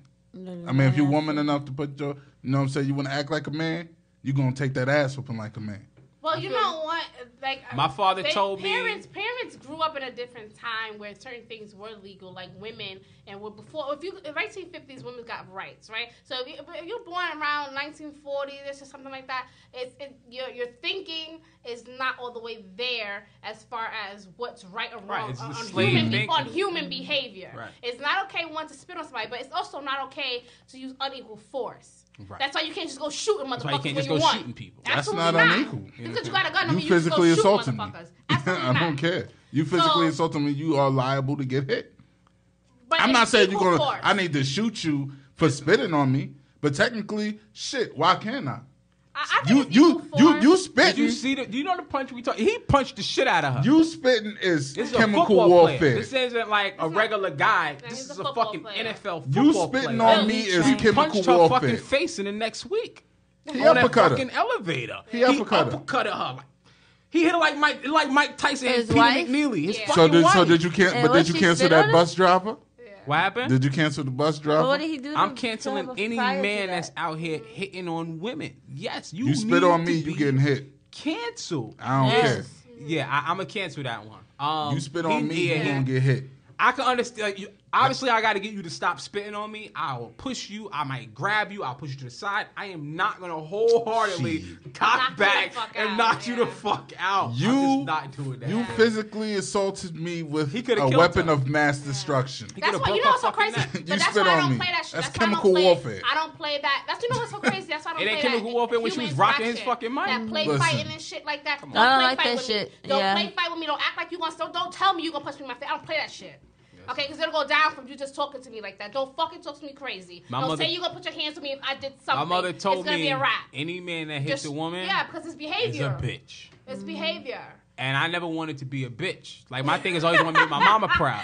So, like, that's why I don't piss on the toilet seat. And if I do, I wipe it up. Because my mama got to be proud. You understand what I'm saying? It's important to me. Listen. So, you hit it, you a bitch. That's what my mama said. We gonna beg to differ on that bitch. one. I don't give a fuck about that. Because at the end of the day, you assault me. What's wrong with Tamar? Hold on, wait. Yeah, fuck not fuck Tabor. But listen, man, I gotta get some time in here to talk about my youth here, man. DMX versus fucking Snoop Dogg is very, very important. Okay. We're gonna talk about DMX versus Snoop. Uh-huh. Okay? DMX and Snoop are battling on verses on Wednesday. Who's excited? The world. I like DMX. I'm a fan of both. I'm a fan of both. Oh man! But at the end of the day, I believe Snoop's catalog is Snoop further. Yeah, I think it depends on what type of thug you are. He's gonna fold him kindly like Andre. I don't think he's gonna fold. It's not gonna be It's not gonna be a simple knockout. Nah. It's gonna be a 12-round fight. That's what I'm saying. I don't think. I think X gonna kill him. Yeah? I think X gonna destroy Snoop. I don't know. X gonna fucking destroy Snoop. I don't know. This is gonna be good. You know why this is gonna be good? Snoop lying after a while then. Snoop got a really long career. His catalog is there. But I want to see. But he been cooking with Martha too long. Which Snoop record is gonna hit the hardest? He probably got because soft. This is what we saw when we saw like Kiss vs. Fab. Only the real shit gonna last. Right. Mm-hmm. So like that shit, beautiful. I just want that ain't gonna hit. You know what's gonna hit? But it has to X hit. gonna give it to that gritty raw shit is what's gonna hit because we saw it with Fab. Fab tried to play a little shit with Neo and that ain't hit. But what hit? That gritty lock shit that Kiss played is what hit. Because I'm saying, but only Kiss that fan real base shit ain't going gonna nowhere. last. And neither is X's. Nah, hell no. Like I said, I'm a fan of both. I love DMX. I just believe that the catalog for I used to Snoop listen is to- I just used to listen to entirely his too music. long. Because it's not just So does X's though. X got a deep catalog. No, he definitely do. He definitely do. He has years in the game, and like I said, It's a good match. It's a great match. They both got TV. Both got history. posse cut. Yeah, they both got This everything behind them. This gonna be one of the best. This gonna be Yeah. one of the better ones. Yeah. This shit here, It's gonna I'm go really down. excited for. This is my youth. I get excited for these verses because for anybody who's not familiar with verses, might have some listeners who aren't. Versus is basically social distancing on steroids. It's basically how you watch a concert via social distancing. You got two artists in a room about the size of this one. Mm-hmm. Two DJs set up on one stereo system. Each person plays 20 tracks, and we basically judge who played the better songs, who won the most rounds. I can't wait to see that. I'm murder excited was the about this case. I'm When excited. that about Rough Riders DMX. anthem hit, Gin and Rough juice. Riders. I'm I telling love Laid DMX. back. I had the biggest crush on DMX back in the day. Huh? X. Yeah, I guess we'll find out next back week. in the day. Yeah, we're gonna find out. I'm excited about this one, but again, my New York bias is probably You hanging out. can't. DMX. Let me tell you something. You know why I know DMX is gonna win? Wow. Because. Don't say he makes your vagina wet. No, Don't say no, that. no. Because for the simple fact that weed ain't got nothing on crack, nigga. Okay. Now, you ain't gonna get some other crack. Get the fuck out of here. Hell no. DMX got that shit. My nigga, DMX sold out a whole country. Look at that nigga. That nigga still got Tim's on. That's what I'm talking about. Go DMX. You gotta understand something. This nigga sold out Yes. the country. Yo. Look how many motherfuckers is out there, nigga. And he did But that shit in a fuck? prison uniform. Go ahead, Get the DMX. fuck out of here. Look at Snoop that could white- never. Look at Snoop that shit. could Look at that never. energy. Snoop is known all over the world. Snoop though. could That energy never. that energy reminds me of damn, what's that guy? When he name? play that, man, come on. I don't know if it's So if that's the case, then you gotta put the Fugees up there with DMX in. The concert. Because the Fugees sold out Haiti. It's it's a lot of people you could put up there with feedback X. on this. Yeah, I'm you got getting the something. Bluetooth? Is it the Bluetooth one still? No. We got some feedback on it. Y'all, matter of fact, y'all call in, man. Call in and let us know Yeah. who y'all feel is gonna win this versus What's battle. the phone number? DMX versus Snoop Dogg. We are at what? Phone 704. 704-762-1452. What he Call said. in, call in right now. Let us know. DMX, Darkman X. DMX versus Snoop Dogg. Snoop Who y'all D.O. got out there? Jizzle. Call the lines No, right you Call the now. lines. Let us know. Tim's versus Dickies. Man. Chuck's versus Tim. Bands. I'm going with Chuck's the dog. versus Tim. The dog gonna eat it. Listen, I don't, like I said, I don't know. I pull for I'm Snoop. on the fence on this one. the dog shit gonna hit harder. That's fucking West Coast versus East Coast. That's cool, a lot of shit involved in there. Snoop cool, but X just too raw, too gritty, man. His shit gonna slap. I'm telling you. Are you speaking from New York because you're New Yorker? It might be my New York bias. It could be. So what about? Because I know everybody was talking about Jay-Z versus Lil Wayne. I'm not interested in that. I don't like either of them. No, it's raining. The air. I think it's no, it's raining outside. It's pouring. I don't think I'm not interested. I think Wayne's out of his league trying to battle Jay. I think a lot of people out of the league battling Jay. He needs to take mini seats. But then they tried to flip it and say Jay-Z versus Kanye. Okay. Kanye's out of his league battling Jay. What mode do you have this one that is picking up the rain? It's just building. really raining. That what y'all hear on the top, it's just raining really hard on the building. So if y'all are hearing that, that's just rain. I do apologize. Anyway, so out in Seattle, I don't know if y'all heard about this, but out in Seattle, unmarked federal agents in combat gear are abducting Black Lives Matter protesters and arresting them. That's not new. And holding them, and we don't know where to take them. You know why? Is that Seattle? They're treating them like terrorists. Because I know Yandy and them just got arrested. I don't think that was in Seattle. But they didn't get arrested by unmarked federal agents. No, this is undercover. See, the unmarked federal agent, and this is going back to what I said on the first episode, is they snatching people up, and we don't know where they're taking them. Right. They're just taking the leaders of the Black Lives Matter movement. That's because they probably just sent them to Gitmo. They're treating them like terrorists. COINTELPRO? They're treating them like terrorists. That's how they act to terrorists. They bring them I'm trying to tell you. Location. Guantanamo Bay? It's more dangerous than we think out here. So, Damn. Yeah, that's raining hard. We gonna get wet.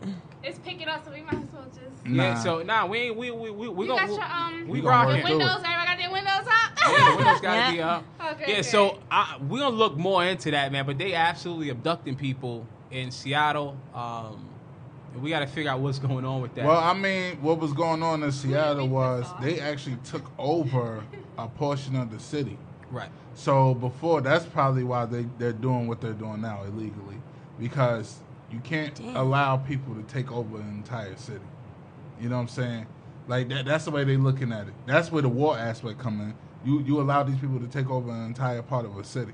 When you say take over, like what does that mean? They took over. They actually put up like a blockade. Nobody in, nobody out type shit. Like they were holding the people around that area hostage pretty much. So, you know what I'm saying? That's why it's like, for me, I think they're just more so just reacting to that. Bear did it. No, I definitely. I don't know. You pissed off the gods. Now we got fucking rain and thunder and lightning. I pissed off the gods. These mics ain't never been so damn sensitive. And they're not identifying themselves. They ain't wearing no badges. They just white people in fucking riot gear, snatching people up. Are they actually federal agents? That's the KKK. If they unmarked, I wouldn't even say they're federal agents. Right. This is what a police state looks like. If you ever wanted to know what a police state looks like, that's what it is. Man, listen. You understand what I'm saying? So strap up, Seattle. It could get really scary out here, so you got to strap up, man. Strap up. Really scary out here. Because those might not be federal agents, man. You might just, listen, like Lil Wayne said. It's probably raining on the barbecue. Shoot it out, and see who tell the story later. Speaking of, I'm hungry. No, you're right. So, memes. We got, it's one meme I wanted to talk about for sure. Let's talk about And this was a meme that Bear sent over. Into the group. What did it say? And the meme actually said, if anybody got the group, can anybody bring the group up? I got you. If you can bring the group up. Bear put a meme up where it says, "Until I put a ring on her finger." Find that one. Mm-hmm. What exactly does it say? What does it say? You talking about that one where it's basically her finances. I'm gonna read it. Sadie's gonna read it. All right, it says, "Until I put a ring on your finger, your financial burden remains entirely your responsibility, not mine. Any help I render is from the good of my heart. It was never and isn't your right. Sorry, y'all. Not an obligation for me. Some women think because they look good that men owe them money." I think this is exactly why women need to charge. They do charge. $40. $100 a motherfucking hour. $40. If this be the fucking case, they don't want to genuinely, like, you know, like genuinely do it, let them fuck themselves.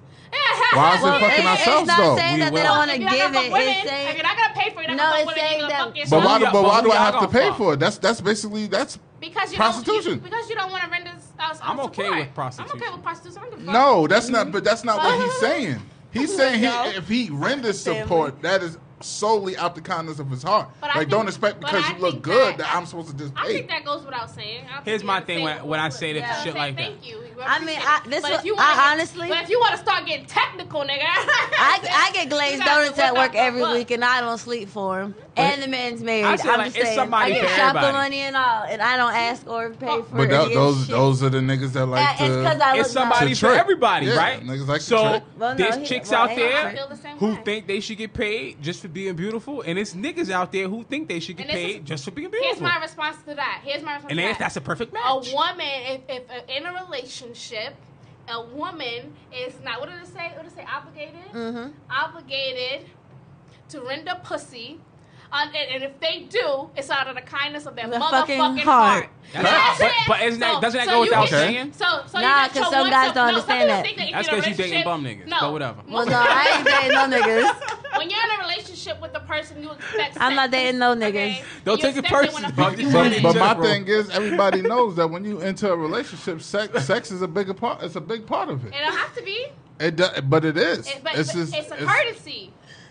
If that's what you want to call it. Nah, I'm not going with that. Pussy is a courtesy. Yes, it is. It's like what DMX said. That's like you not wanting to give your dick. It's like what DMX said. It's like what DMX said. I blazed you, you blazed me.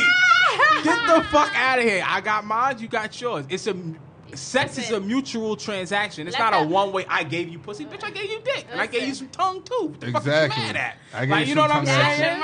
You got chicks out there who want to get. You got a lot of women out there who want to get the tongue action, but don't want to suck a dick. Like, come on, that's trash. To address the meme. Let them eat and run. I'ma feel.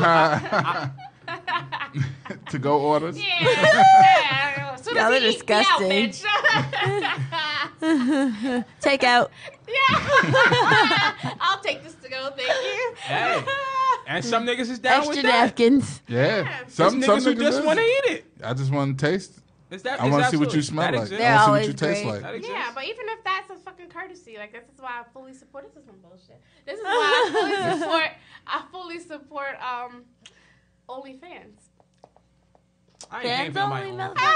You know I ain't paying for OnlyFans because porn is free. They got Pornhub, fuck.com. I'm not paying for no fucking. I'm not paying for OnlyFans and 9 times out of 10, I can probably find you on Pornhub. The OnlyFans shit. It's gonna be on Pornhub. Somebody that's cap your shit. Either way, it's still free for me. So thank you. I'm gonna wait for the bootleg version of that episode next week. It'll be on Pornhub. Exactly. I think if somebody you. It's crazy because I know somebody's actually doing it, and I just like, damn. Listen, and then the girl told her grandma.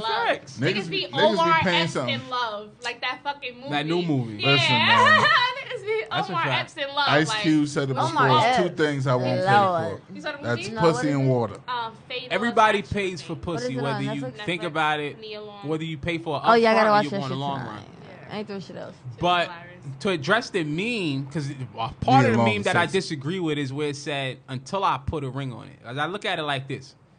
Niggas be, if your chick live with you and you ain't put a ring on it, that's like the same thing. You have to treat her like you put a ring on it. Yep. You understand? Y'all share every fucking thing. You live with her. So you gotta treat her like that. So yeah, now it is time to where you should be splitting shit, you know what I'm saying, in that particular But why regard. split it? Everybody should be able to bring whatever they bring to the table. Because everything don't work that way. Yeah. Because, and let me explain why it doesn't work that way. That's why you shouldn't play a house. I say that because, man, I think I did piss off the guy. Sometimes it's just a team. Like, you know what I'm saying? One person's strong in one area, the next person's strong in another area. So the man might just be strong in the financial area, but he can't do nothing else for his fucking self. He can't even make lunch for himself. He can't fucking fix his clothes for himself. He's retarded, except for he make money. So he needs his woman. But then he thinks because he makes money that the whatever the damn woman thing. is doing It's isn't irrelevant. as relevant Thank because you. he's the one making the money. Yes. No, you can't So even true. you can't even match your No, sneakers to I your live fucking that shirt. truth. It is you so can't very iron true. your clothes together. She leave for a week and you fucking like, I don't know what to do. I'm hungry. You fucking gotta eat The only out thing because you ate can't was cook 4 and almonds shit. all fucking day. And then you realize how much value that actually This did brings bring me to the my table. Point. Ladies, cook at home. Build your value so You they gotta don't miss bring you your when you value. go out. You gotta miss your Value. cooking. If you don't cook, he's not gonna fucking miss anything. Yes, that's how I feel about that's why, that's, Well, that's how I feel about the this message. new generation of women is trash. It could be. It's trash. When you Y'all say- don't, look y'all like don't want to 25-year-olds. cook. I agree. Y'all but don't want to clean. When you say new, The newer generation, how these old, youngsters. How old is new? These youngsters cut off. 2009 and up. Nah, yeah. 2009 My thing and is, up. if you What's wasn't the in the age? kitchen with your grandmother, Wait. then Hey, okay. What's the age? What's the age you talking? let's see. I mean, That's back honestly, when grandmas right now, had life too. yeah. Because this is gonna be good. Grandma's had a Right life now, Let's start at you want me to 7. be honest? Yeah, I do. They ain't shit My at age.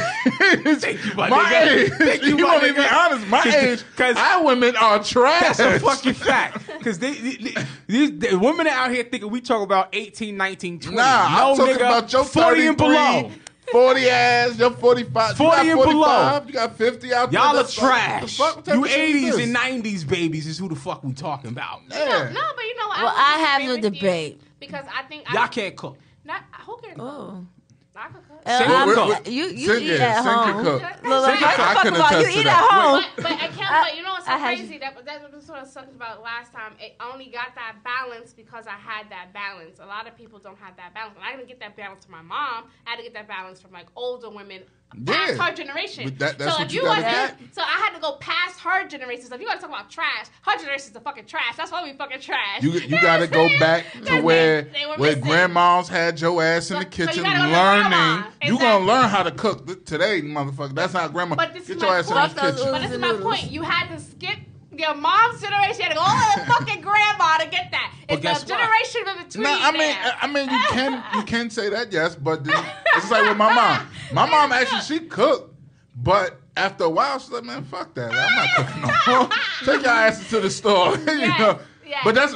But that's also us because in my household, me and my brother, well, especially me more so, I'm picky. I'm a picky ass eater. But then Like you'll I don't find- really but- like shit. But okay, for one So I don't get how I'm so fucking Your fat partner- because I really don't like shit. But for you instance, like a your lot of this partner- shit no, that you do your like. Partner will learn, your partner will learn your meals. No, Right? So- she has. No. I'm just saying in general. I'm just saying in general. Like if, like you said, like you're picky. Mm-hmm. It's okay to be picky. Your person who's with you, because I think when They I love got you. married, Elle was picky, right? You know what I'm saying? He Mm-hmm. didn't eat pork and shit like that. So I had to learn how to cook what the fuck he ate. Mm-hmm. Yeah, he was vegan way before I was vegan. So I had to learn a lot of my cookings because I had to learn some shit for the dick. You know what I'm saying? For the dick. Yes, so exactly. Learn for the dick. Hashtag. Exactly. So that's my point about It's a movement. your partner. No matter how picky you Hashtag are, some your shit partner's for the gonna learn how to cook the best shit that my man fucking likes. True. You know what I'm saying? That's True. my point because you want you to be happy. But fellas, I will say this to the fellas. Get your ass in that kitchen and learn how to cook Thank too, you. my nigga. What's the craziest Get thing your y'all ass- done Thank for you. dick or vagina? Kinda, but no. What's that? What's Because the craziest thing y'all have done for dick or vagina? The crazy thing I ever did for some pussy? Yep. I ain't gonna front. You want me? I beat a nigga up for some pussy before. Stole from work. okay. Okay. I beat a nigga ass for some pussy. Youngest last. Nah, I ain't even. What happened? I took it Youngest there. last. Youngest last. Yeah, so that mean you next. I don't know for pussy ain't shit. I said dick or pussy. Oh, okay. Oh, you know what's so crazy? Okay, well, I said what pussy I ain't did. did shit. Well, for one, I wouldn't do anything. For random dick, I'm not doing shit. You ain't getting shit. But if, you know what I'm saying, the time is a fucking The no. lie detector But- test but- determined that was a lie. No, that ass random dick and shit like that. Like people, like no. But, Niggas go crazy for random but- pussy. for I ain't your, gonna for lie. your. But for my man, Right. Mm-hmm. it was, or you know what I'm saying, your significant other, it's a different level of effort. So True. for him, Right. Elle could say, like back in the day, before I had a not, even now, but back in the day, Elle could tell you, Elle wanted a sandwich. You know what the fuck I did? I made a fucking spread. I don't know what. He had 4 or 5 different meats. I cut. You know, the whole a table this big full of fucking sandwich options. My nigga, what you want? Yeah. So I've always been that type of bitch for their man. Ladies. But for a date, my nigga, I'm not doing shit. Listen closely, ladies. I agree with that. I agree with that. Listen closely, ladies, because she's putting y'all onto some game to get y'all. And listen closely. And wait, okay. But wait. Extra mile. You gotta be fucking extra. Listen closely, men. Yeah. Also, because talk that talk. That's really important because I also cooked. Like it's and I still do. It goes a long way as far as doing the extra thing for your significant other. Dramatic, like it's not just you want to. The problem is niggas do more for the chick in the street than they do for the one at home. Yes, it's like what Jay-Z said. The problem is you do the treating the one that you home the same respect that you treating the one that you loving. That ain't about nothing. That's the problem. But for my man or my significant other, absolutely, you got everything. I do extra shit because I want to. He could say, let me say something. El could say, oh, yo, I want, what is it, a sausage sandwich? Or something like that? Man. He said he wanted That's just yesterday. He just said, but he didn't tell me exactly what he wanted. He just said, I was like, you know what? I got you, my nigga. What, did I not? Oh, my God. I melted the fucking cheese up. Man. Nah, see, my thing is for me, like, I'm not a cooker. You know what I'm saying? Like, Right. I can go in the kitchen and try to make something. You know what I'm saying? I've had made something. That you put into it. But for me, I'm just more so, babe, what the fuck you want to eat? But you know what? Pick your poison and I'll go get it and I'll deliver it to you. There you go. Well, that might be what she likes. The fuck, that's what she goes. If she wanted to say, I wanted you to cook, she would have said, I wanted you to cook. Maybe she didn't want you to cook. But this generation that we're dealing with, you ain't wash your hands women last and time. men but I would agree. are trash. The only reason why I would agree is one, because there's a generation missing that didn't teach that, and you have to go to the grandmas and the grandfathers. And then I also the thought process for a woman was to be more independent, not so much how to appease or lure a man. It was fucking nigga. I mean, but that was the great divide. Teach the woman how to be independent, where she don't need the man, so she basically fuck that nigga. I don't need him. Right, because a part of the push him away. It wasn't, and I don't even want to say dependency. A part of survival for a woman back then in grandma's time was a nigga. Yeah. How you gonna get to eat? How you gonna feed your kids? Where you gonna live? That was a guy that provided those things. You know what I'm saying? You got married because of what that person had back then. He has to provide shelter. You got to put the roof over the head, the food on the table, the clothes on the back as a man. So you wasn't cooking for dick. You was cooking for house, home, food. Yes, for survival. I give you a house, you give me a home. That's the way it's supposed to go. Exactly. So that's the difference there. Now it's to get your own fucking home, get your own house, get your own shit. You don't got to worry about that. You don't got to appease a nigga at all. So a question. So say this person, you have a girl, she's completely independent, right? The guy's completely independent. However, the guy is not giving like the affectionate or emotional support that person needs, or vice versa. She gonna leave. It's hard. He gonna leave. You know why it's hard? Because for me, I've been told that I lack that emotion. So, but my thing is what I've been through, and I don't want to bring it on to you, but it's just a human nature. Like I lack emotion because of my loss and basically what people put me through past. You're not supposed to bring the past in. Fellas, if you're listening, try not to. I know it's hard because at the end of the day, you naturally, you got to look at it as a life lesson. You know what I'm saying? So for me, I do lack the emotional tie to it. You know what I'm saying? But you also have to learn how to read between the lines with me as well. Because, see, what you feel I lack, I'm actually giving it to you just in my way. That's love language, though. We talked about that it's before. always love language. Yeah, but if that person, person understands that, and you don't meet them, and then that other person is also like physically, literally telling you what they want.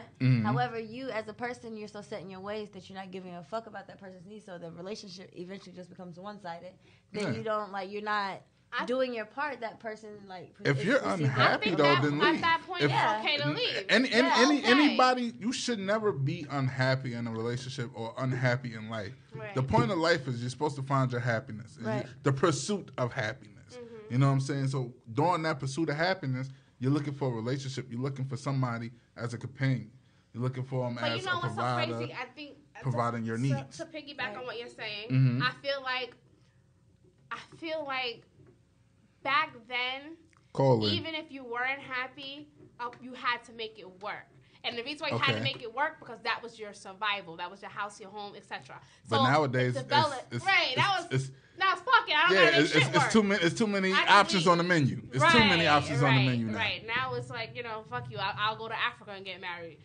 Shout out to the bitches that go to Africa. Where they go to Jamaica? Where do they go to get? They go get their little husband, young husband, and bring that was Jamaica. a trend. That was a fucking trend. They was going to get African niggas and shit. They was going to go to Jamaica. Yeah. Stella got her groove back out there in Jamaica. Niggas was going out of country and shit for the dick. So it's different now. Because back then, you wouldn't be able to go to Africa and get no fucking dick. Get the fuck out of here. You know what I'm saying? We barely had cars and shit. Yeah. But now it's different. So obviously, there's options. Absolutely. But I just feel like the need to make things work isn't there anymore. But now that goes back. Can we attach that to this generation on what we said is we suck? Like, we suck. Because back in the days, it wasn't just on survival. You know what I'm saying? You already knew that the hurt was going to come. They were miserable. Like you said. They were fucking miserable. Back in the day, you know what I'm saying? Like, everybody, you said, it was just human nature. They stepped out. You know what I'm saying? Men went, got a little side chick, you know what I'm saying? Or they got what made them happy. Charlene, they were miserable. You know what I'm saying? Women. The women were miserable. Yeah, I mean, but the thing is... Yes, that's what the point. They were miserable. It was survival. They just had to deal with it. It was nothing they could do. Right. It's not like they could move on. They couldn't afford to move on. So they just had to deal with it, had to just deal with being cheated on, and they just learned to just deal with it. But now my thing is when you come up to now, say, marriages where you're not even... There's no cheating involved. And you just basically just dealing with arguments, right? So now, do you stay? Do you fight it out? Do you continue it? That's my thing, right? Here's the thing: if you're dealing with arguments, then the deeper issue is just you're bad at communicating. Communication. Yeah. Right. That's the deeper issue. So you just have to learn how to communicate. Therapy, man. In the African American community, I have no clue why we're like afraid of therapy. We think if you go to therapy, it means you're crazy. No, it means you're normal if you go to therapy. I think it's because of what we were taught. Yeah. What happens in this house stays in this house. Fuck all of that bullshit. No, I'm just saying, but I believe that's where we get it from. It was just more so like, yo, you don't tell the world your business. You know what I'm saying? What happens here stays here. You know why I be disagreeing with that shit? Because they all be telling each other. Because they be, but they reneging. They be reneging. When they get older, they be like, well, that ain't really the way. Man. I mean, of course, it's just like with grandmas now. What we say?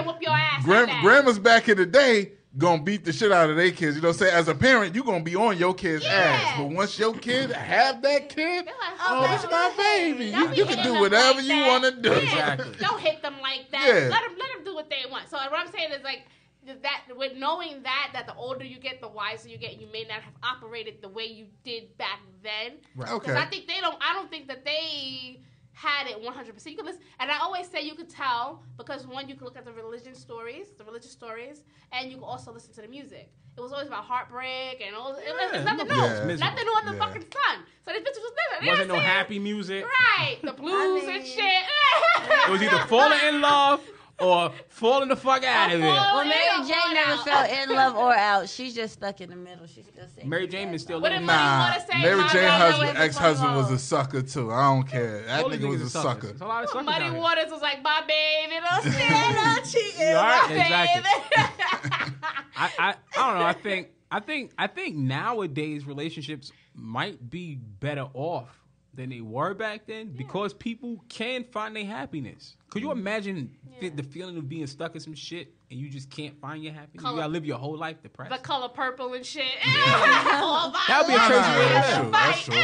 But that's what I mean. Right now, it's just But the thing is, we also have to teach that you can't run every time a problem occurs. Right. I agree with that. But you know what I'm saying? Yeah, you got many options, but every time a problem occurs, you can't run from it. You know what I'm saying? Sometimes you got to face it. Polygamy. That's what I say. Polygamy is a part of avoidance. So I feel like, hold on, wait. I got I got a question from Rondell. Rondell says, should black people start snitching on the most ruthless of killers in the hood? If they want to. What you want? Let me address this, Rondell. I support I just want because I've had this conversation offline with Rondell before. I had it on Instagram. I had it on Facebook with Rondell. And here's how I feel about that whole entire scenario. Okay. When you say snitching on the most ruthless killers, I would have to say you have to start identifying the types of killings you're talking about. If you're talking about ruthless killing as in someone who shot a child, then yeah, there's nothing wrong with that. To me, that's not even snitching. But if you're talking about one gang member who shoots another gang member, of the rival gang member, over turf or territory, because that block makes more drug money, then I'm not okay with you snitching on that. That is none of your fucking business. I say do what you want to do as you feel, but also know the dangers. Like, I mean, if you snitching on a killer, be careful. But don't be out here with the binoculars and shit right now. Snitches get stitches. You know what I'm saying? In the words of DMX, nosy people get it too. yeah, for a fact. Here's my thing. We have to, and again, I'm going to go back to it, Rondell. We have to go back to stop. We have to stop saying black on black crime, because it sounds like you're trying to hint on an underlying tone of Black Lives Matter and linking it with black on black crime. And it's not. And it's not too. Black on black crime is not even a real thing. It's just crime. We have to just address the narrative of crime. Rather than calling it black on black. We don't call it white on white. We don't call it Spanish on Spanish. It's crime. And it's who you live next to. Until the media got involved. If white people live next door to me, then that's who I would have shot for the territory. But they don't, right? It's the black people live next door because of something called redlining. And I think to speak on Rondell's side, he added the fact that on the hood. So you're talking about a specific area. So what I'm saying with that is, for black people, we've been taught not to trust the justice system. So that's a part of where no snitching came in. We don't want the police in our hood because they terrorize us and shit like that. We didn't trust them to carry out to handle all the situation. So that was more so where that was at. And I think that we kind of ran with that with the gang, but it's more so us as black communities don't trust the police. Black people got stop snitching or no snitching. Not just from the system. We've got it from Italians. We got it from the mafia. Because that was a key component and rule. You snitch, you go on to sleep with the fishes. But I think that's also one because they didn't trust the police to handle their business because they know that it's all about 6ix9ine money. is a snitch. You snitch. Yeah. My thing is once you enter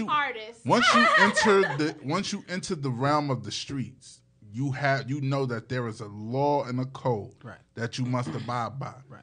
Once you enter that world, then you are a part of that world. So once you tell, you are a snitch. Right. So I think So to add on to that, I think what into comment on Rondell as far as if you're snitching, you want to see justice, and when you're in the hood or that type of lifestyle, they have their own justice system. They got their own justice that they. But they do it though. They got their own justice system, so they don't need the police to come in their head. They don't need the police to become involved because they have that. But they snitch on the biggest killers in their hoods. Hell, shit, the other gang members snitch on the biggest killer in their hoods. I mean, when it comes down to snitch on the Italians, the fuck out of here. Everybody snitch. Right. Nah, I'm just saying. It's just like when we say when it comes down to it. When Jamal kills Malcolm, we know for a fact he's going to jail. Right. The police ain't really out here actually doing real police work. They go to the community. Why? Because 9 times out of 10, the word is already out there in the community. Yeah. Somebody going to say something. It's like, what's that? The beginning of the Pop Smoke song. Okay. Oh, you know what I get. You don't want to mess with me. 40 years. I gave him 40 years. 40 years. Like, come on, you know what I'm saying? Like, he took pride in the snitching. Yeah, it's snitching is snitching goes deep because I think that we as a community got the term fucked up. If you're not a part of the code, then you ain't got no obligation to not tell. Yeah. So if like in an instance like what happened in Detroit where the 4-year-old gets shot, everybody who saw that should say something. Like, you know what I'm saying? Because that's not snitching. The kid was not a part of the code. What does this hashtag mean? Ice water? Yeah. That's that's my nigga Bebop trying to he hashtagging his shit. That's his shit, ice water. So he plugging his shit. But what you said, El, is completely facts. The kids are not involved in this situation. Right. Like the kids, a 4-year-old is not out there with a fucking red flag or a blue flag on. They're not saying "sue whoop" to this or "crip up" to that. They're not involved. See some badass kids you got social media. You got badass kids. I want to say I'm a fucking man. What's that But I'm saying, but see, but listen to what you said. He's screaming, yo, I'm a man. Yeah, I'm a man. He's not screaming, yo, it's blood gang, bitch. It's what it is. Or he ain't saying, yo, you already know it's 6-0 to the world blow. You know what I'm saying? In his diaper with his bottle, what do you think that's really growing Well, up? He's only. He's gonna grow up into some shit. He's imitating what he sees. That's what it is. He's imitating what he sees. But my thing is just like we all know bullets ain't got no names on it. This is why gun safety and gun control needs to be taught in the community. Like because people are picking up these guns and they're not realizing it's just like if you shoot in the air. People don't think what happens to that bullet. You got to remember the laws of physics. What goes up must come down. So eventually it's going to come down and it's going to land somewhere. I agree. So we just now the stop snitching or no snitching rules only applies to people who are in the field. If you are in the field, you know the laws of the streets, you know the code. Keep your mouth shut, do your thing. If you're not, 9 times out of 10, the ones that's in the field is gonna get caught anyway because the ones that's playing the sideline seen it, and they're not gonna allow it. All right. Well, all right, so moving on. A meme I wanted to bring up, man. I saw this meme today, and I wanted to ask the panel how you guys felt on this. I feel away. But it says, you can't be pro-black with a white wife or husband. That is false. I think that is very false. This has been said a lot, and I really feel like we need to address it because... Are y'all ready for that conversation? Yeah. We got to. We got to talk about it. I'm not saying y'all. Let's talk about it briefly. I'm talking about to the white viewers, the white listeners. Are y'all really ready for that conversation? I saw another meme. The meme said white bitches be showing up to Black Lives Matter movements for dick. You know what I'm saying? Funny. Like I said, it's the conversation that they say need to be had, but are y'all really ready to have that conversation? Listen, man. I think that yes, you can. It's so hard. I think that it's hard. I want to say yes, and this is so hard. I want to say yes, but you know what's so crazy? And the reason why my hesitation is because I was raised by Southern women, right? And who picked cotton? Let me understand the narrative here. Who didn't get an education outside because it was black-owned schools and they had to walk to school and they had to pick cotton, they had to work for their mother, they had to clean white houses and shit like that. That's what I was raised by. Mm-hmm. So my mind, it wasn't acceptable for me to go outside my race. Right. That was one thing I was taught. Absolutely not. And it was one because of the suffering my family has felt. Mm-hmm. I have family members that were snatched because my grandma, they're from Alabama. So in Alabama, it's a different type of racism. But it's not no northern ass racism. It's a different type of racism. Alabama's a shit state. Florida's a shit state. So, Mississippi. Right. So I have family members that were snatched off of motorcycles by white men just because they're fucking black. You know what I'm saying? So it was a line to say because we can't decipher by looking at what their danger level is, you gotta dead them all. Right. So for me, it was absolutely not. That's a no. I was directly told, don't bring that home. Fact. If you said serious. You better not bring that white bitch in my house. Right. So, this is a tough one. So that's a tough one because I can understand her thinking because she grew up in the South where that was an absolute no. You couldn't look at Emmett Till. You can't look at a white woman. He came from the North. I'll put it this way. He came from the North. I'll put it this way. And he whistled at a white woman. And that was against the law in the South. So the mind thinking. So when I want to say that, because there's gonna be people who disagree with me, and that's okay. But it's all about. I want to talk about the geographics difference on how you're taught. In the South, you're taught by a Southern person. It's a no. Plains. Right.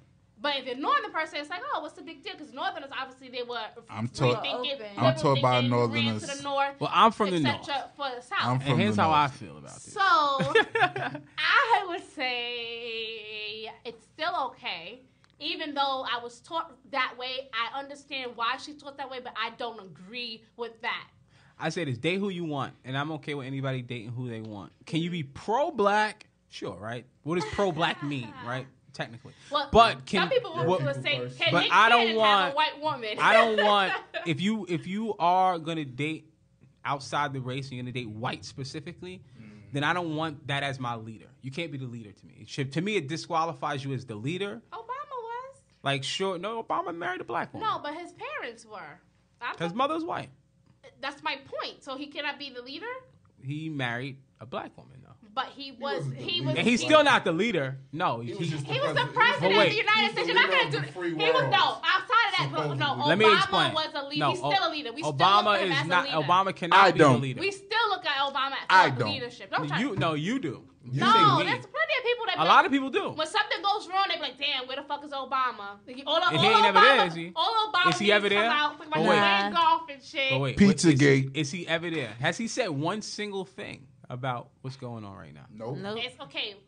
It's about so he can't be how the people look at him that makes him the leader. But they only looked at him like that while he was the president. After a while, there's people. This nigga's on people's calendar. You remember when Obama That's first old people. Old people do stupid. You remember that shit? Niggas had calendars, they had books, they had albums, they had everything. Obama was I don't mean to say that. They was just happy to have a black president. Right, that's to what actually it is. see You never a thought black we would ever president. see it.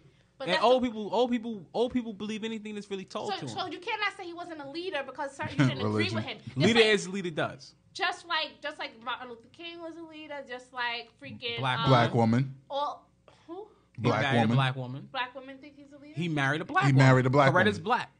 That's not my point. My point for Malcolm, that is black. The point is the people Megger, decide who's the leader. The people decide who's the leader. Is my point. So with that being said, people decided that Obama was the leader. If Obama was married to a white woman, the people wouldn't have decided he was the leader. Not true. The people love Michelle more than they loved Obama. Barack, what are you talking about? They still love Michelle. Right. Michelle they still like Michael. Yeah, like come on. They definitely love Michael more than they love the Barack. men. As black men wouldn't fuck with him as much if he was married to a white woman.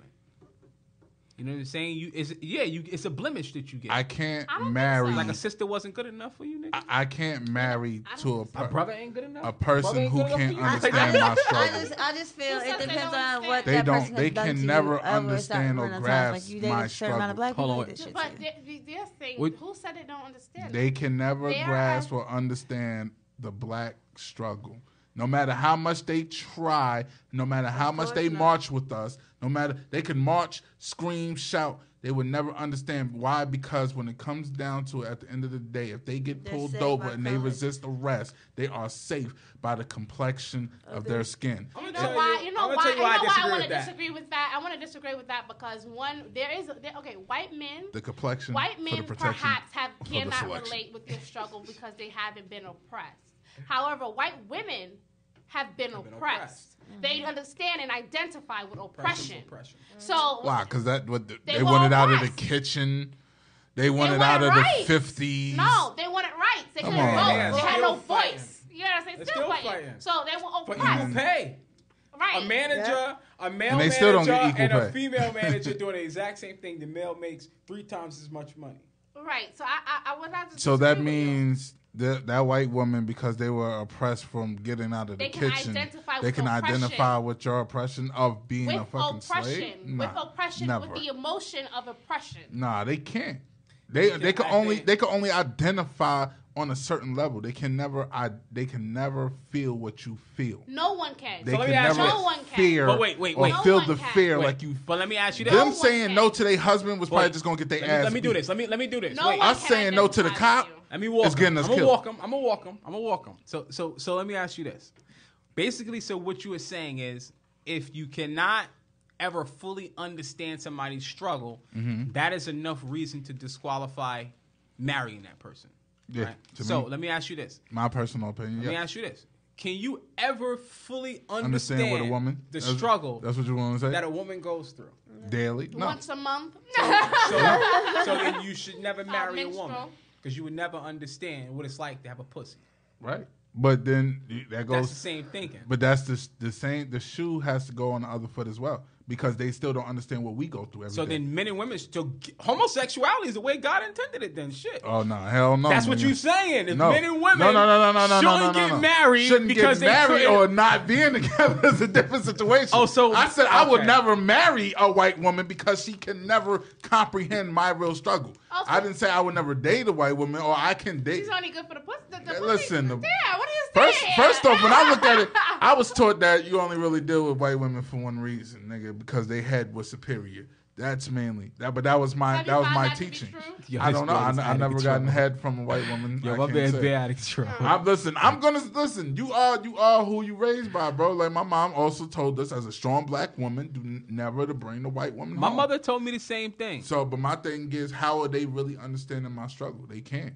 They don't live in fear. I think if you open your mind enough, somebody with an open mind can understand anything if you really want to. If you want to understand some shit, you can understand it. I think sometimes maybe we don't want to understand it. You know what I mean? I think you can understand it. I understand. I mean, like I said, it's my personal opinion, my personal preference. Yeah, you're right. I love my chocolate women. I want a chick. Shit, I told me, my nigga, once we over, I want a chick darker than you. I want somebody that's purple black. I mean, I just want beauty. I don't really care about the complexion as long as. I'm just saying it's You're full of shit. You want beauty and all that sorts of shit, and you just talked all that shit about Lizzo. Get the fuck out of here. I don't think it's beautiful. But it's a preference. But I don't think it's always a preference. At the end of the day, you can't disregard his dark beauty. Preference What I'm saying, I didn't disregard it. What I'm yeah, saying he just said. I mean, he don't want nobody. If it's a beautiful caramel skin chick, I'm not gonna be like, nah, you ain't dark skin. I don't want you. No. See, like I said, it's what I want. Big caramel. But I don't think but what I'm saying is a certain type of big girl that I don't think is beautiful, and I'm okay. It's okay for me to think that.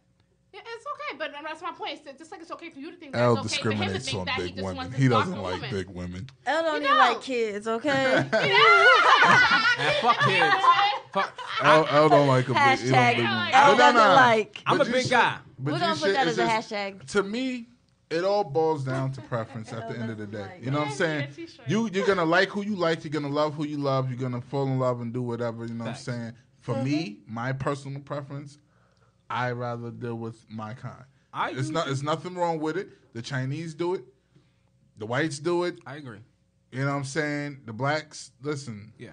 I mean, we do it to a sense. Ideally, I want a black woman, no matter what. Yeah, I want my queen. But I'm not opposed. I'm not to the point where if I ever need to date again, I'm like, I would never marry outside of if that's the person that makes me feel special. And I can see a future with her, then yeah, I might consider it. But ultimately, I know what I'm looking for, and it's black. Yeah. You know what well, I'm I mean, like I said, it's no knock to the white women out there. It's just, to me, like I said, I can't grasp, you can't understand my struggle, as you know what I'm saying, or what I'm really facing daily. So no, I get it. As my wife, I would want you to understand what I'm going, as soon as I step out this door, what I'm facing. You know what I'm saying? So, and that's just, to me, that's just I understand the way it is. No, I don't disagree with that. I don't disagree with that. I think that it is very, very difficult to truly understand somebody's oppression 100% if you've never had to deal with it. Yeah. Yeah, you know, yeah.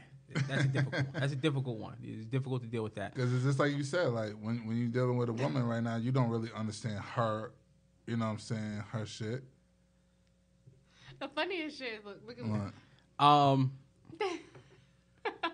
All the shit we be talking. Azalea. Oh, hi, Dad. Hi, Dad. Oh, no. So, baby. My baby watching the podcast. Uh-oh. Oh, man, my baby growing up fast. You watching this. Yeah. Hi, Azalea. Listen, man. Kids stay kids. Let's get to it. Last words, man. We just about ran through everything we really wanted to talk to. Last words. Anybody got any last words you want to get off before we close out? Ladies real. first. It's been real. It's been real. Yeah, it's been real. It's been real. Bitch assness is not okay, ladies. Learn to identify bitch assness early and leave that motherfucker Suckers. alone. Chingy's a sucker. Stay away from all R&B singers August from is a sucker. 2009 and up. They are suckers. Stay away from niggas 5'7" and up. They will shoot you in the fucking toe if you leave. And Meg the Stallion, we need you to go ahead and put on some clarification. Nah, wait. my final words is, men and women in this generation, please get out there, cook, learn to communicate, do whatever you need to do to make whatever relationship or whatever work. Other than that, just be fruitful. Have sex. That's it, man. Don't do hard drugs. I say everybody, don't man. be a fiend. Learn to love. Open your heart to love. receive love, give love each other more. If we love each other more, we can always make this a much, much better place, man. That's all. That's how I feel. I feel like that on a daily basis. I think that was God's commandment to the first men. He put them here and he said, love each other. And that was all. That was the only commandment that was given to us, was to love each other. To all my white listeners out there, I'm willing to have a conversation, a real conversation. If you are willing to have a real conversation, love all green things. I want to give a shout out to Black Live open mic. It was a dope open mic. It's a virtual open mic. Please check it out. Oh, one more thing. Since so crazy, I got like we don't shout out our black-owned businesses enough. Yeah. Or our black-owned or people doing things. You know what I'm saying? For sure. I do want to give a big shout-out to my boy Dirk in Lima. He's an author. He has his book out right now on Amazon. Go and pick that up. Shout out to Angel doing her thing with her beauty shop. You know what I'm saying? She got the clothes and stuff going. Shout out to Sin, one of the best vegan chefs I know, who needs to open up a business as a vegan chef. New York vegan on the way. New York vegan on the way. We can't leave without saying thank you to all the culinary students who are great at making edibles and sending bitches to the other realms. Okay. Thank you. Shout out to them black-owned businesses, man. Hit the button. Don Juan DeMarco. Bang, bang, bang. And if you do have a black business, please comment your black business, yes, and we'll shout you out please. the next run. Yes. Let us know, all the black owners, the black-owned businesses out there. Please let us know. We would gladly shout y'all out, man. We so proud of y'all. Keep doing y'all thing. To those who are now opening black businesses, learn customer service, because that's the key to survival. And don't be with it. Yeah, you know what I'm saying? Don't give up on the hard times. Right. Keep pushing. You know what I'm saying? That nigga said, don't forget white on white seafood. Okay, white on white seafood. White on white seafood.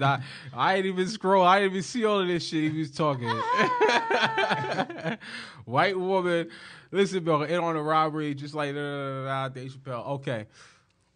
All right, listen, man. Just Listen Podcast, we appreciate you guys being here with us, wrapping up another amazing episode. Facts. Love you guys. Love all the listeners out there. We really do appreciate you. Another episode, man. We out. Good night.